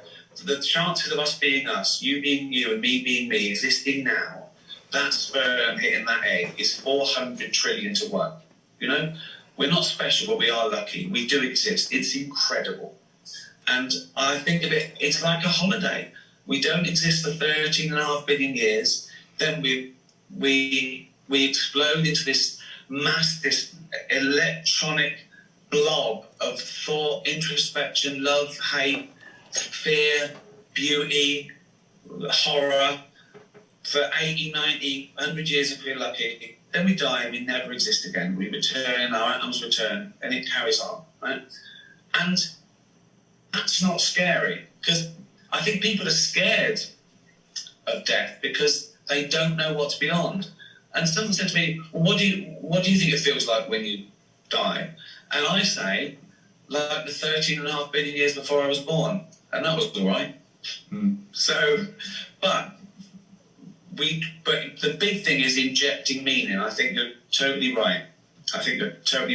When you start thinking about it, why are we here? Well, I mean, not even the how, but why.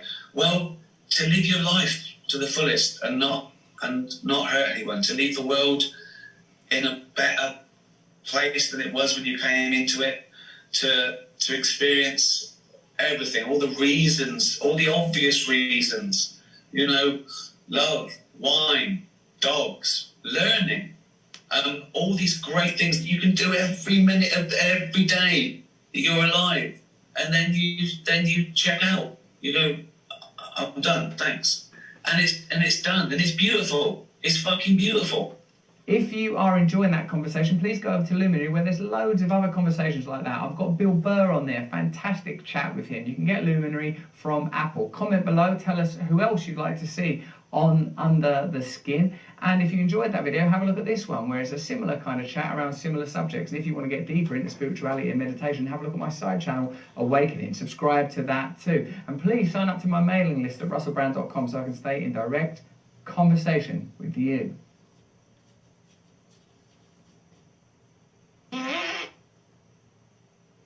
Wealth is indulging in self-care while investing in something bigger than yourself. Automatic investments based on what you care about with Wealthfront.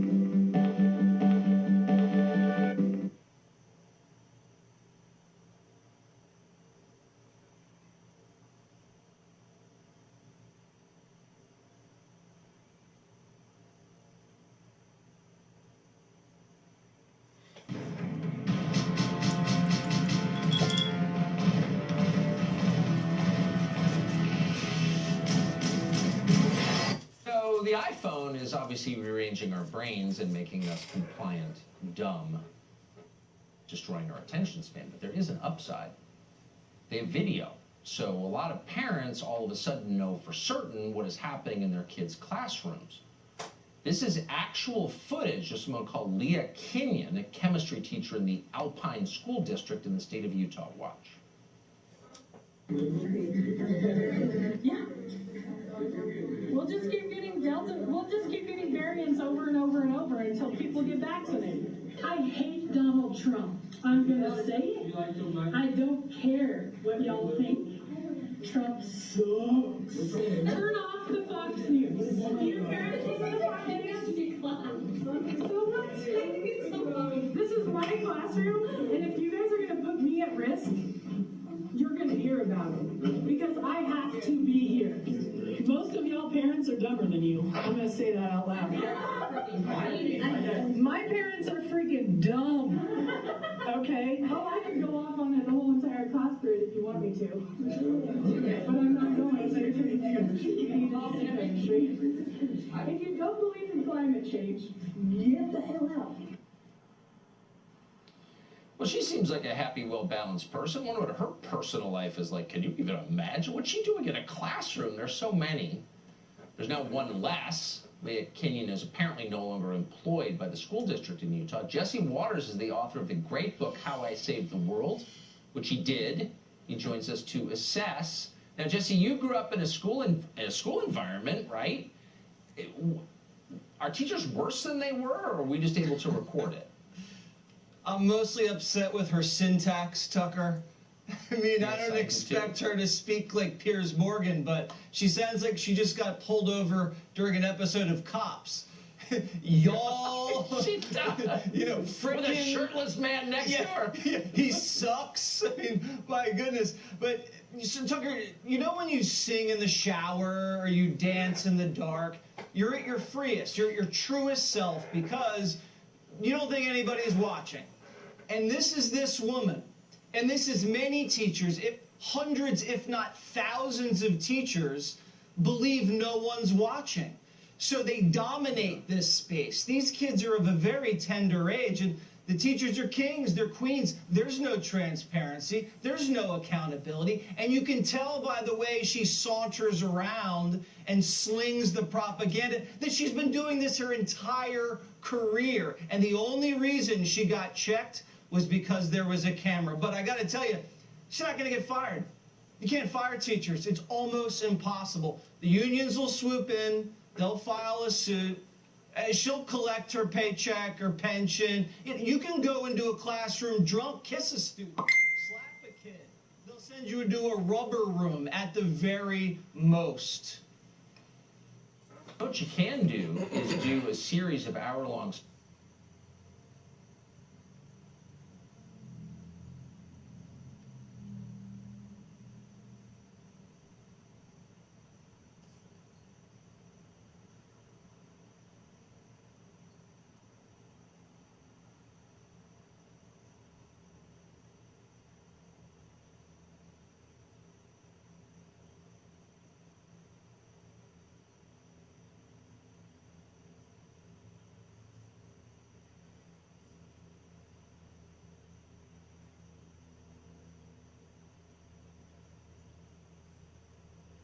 of camera phone video of lunatic teachers, and I hope that kids across this country will record every second of every class and send us the highlights. Because parents you've got kids, you don't have a right to know what's going on in your kid's classroom. They should have they should have surveillance cameras. I mean, the rest of us are being surveilled. I walk down the street, 19 cameras are watching me. But you go into a classroom with my children and somehow it's like you can't be recorded? No, no. I have kids in Catholic schools, so there's no way the Catholic teachers are doing anything close to this. But could you imagine, Tucker, if this was reversed and this was a conservative teacher that was saying, screw Joe Biden, turn off CNN, if you believe in climate change, get the hell out of my classroom?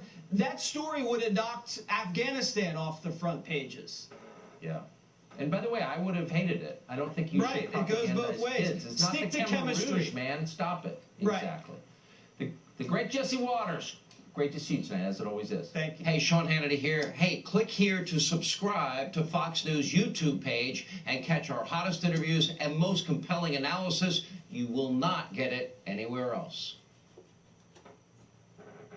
In this space-age roofing product that lowers energy bills without solar panels or batteries. This previously unknown product will soon be available across the United States, thanks to a collaboration between a computer science graduate and the nation's leading residential roofing company. Right? Mm-hmm.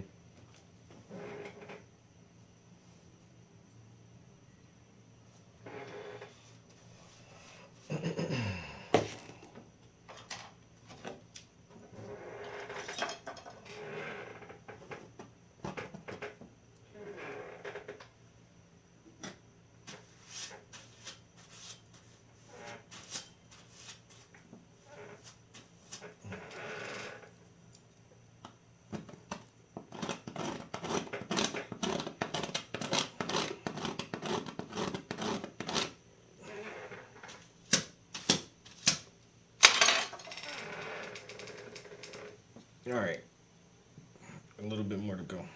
Then we'll have this whole piece blocked in, and then we'll set this to the side while this layer of paint dries, and work on something else. We'll go back to the first commission I've been working on. Try to wrap that one up, and then by the time I get that one nice and squared away, I can come back to this painting here. Wrap this one up, and then I don't know, I just got a confirmation from another potential client that her and her siblings are wanting to have a family portrait done, and I guess they're all going in on it together. And so it's been a group decision for them on the images and if they're gonna, accept the price that I gave them or not. And so I just got a message that said, hey, we wanna go through with this project. We'll send the deposit on such and such date. Which is cool, I like hearing that. So hopefully I have a little bit of time in between these pieces to work on some of my own stuff. I'm really anxious to get some of these still lifes done. I think they'll look nice. I don't know. I want to show them at this November juried show, and I don't mind not winning juried shows. I always get it doesn't matter. My art is gonna get recognized, and I understand sometimes the judges don't consider certain imagery or concepts to be fine art, and I'm cool with that. But wherever my art is at, you gonna recognize that shit. Damn, that look pretty good. That looks pretty damn good, man. Who did that? And so I'm kind of anxious to get at least one of these still lifes done for November to put it in this juried show. Like I said, it's kind of out there, but screw it. I keep saying over and over, I'm to the point where I don't mind painting stuff that only I like, or I feel like that, you know, I'll paint something and people would absolutely need an explanation for it. Like, what does this mean? What is this? Like, what is that? And it's like, it's cool you don't get it, you know, because I get it, and it's just something that I wanted to paint. And so, like, my next couple of paintings are in that same vein where I've had these ideas for a long time, and I just have never done them because I feel like I would have to explain it, or people won't get it, or it'd be too, like, taboo to go into a gallery. But hey man, that's what you got to do sometimes. And then plus, like, the stuff that I'm doing isn't like that far out or anything like that wild or exaggerated, you know.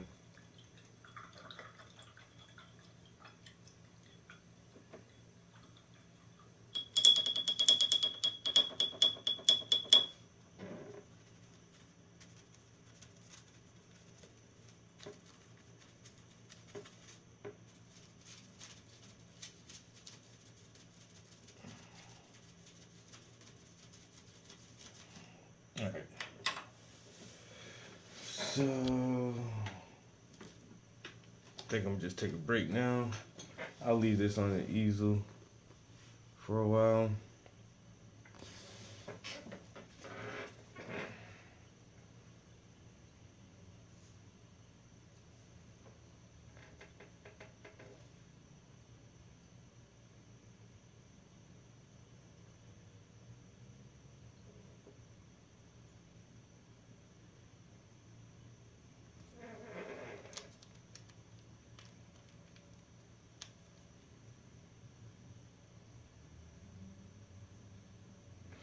Alright, got a good picture of that.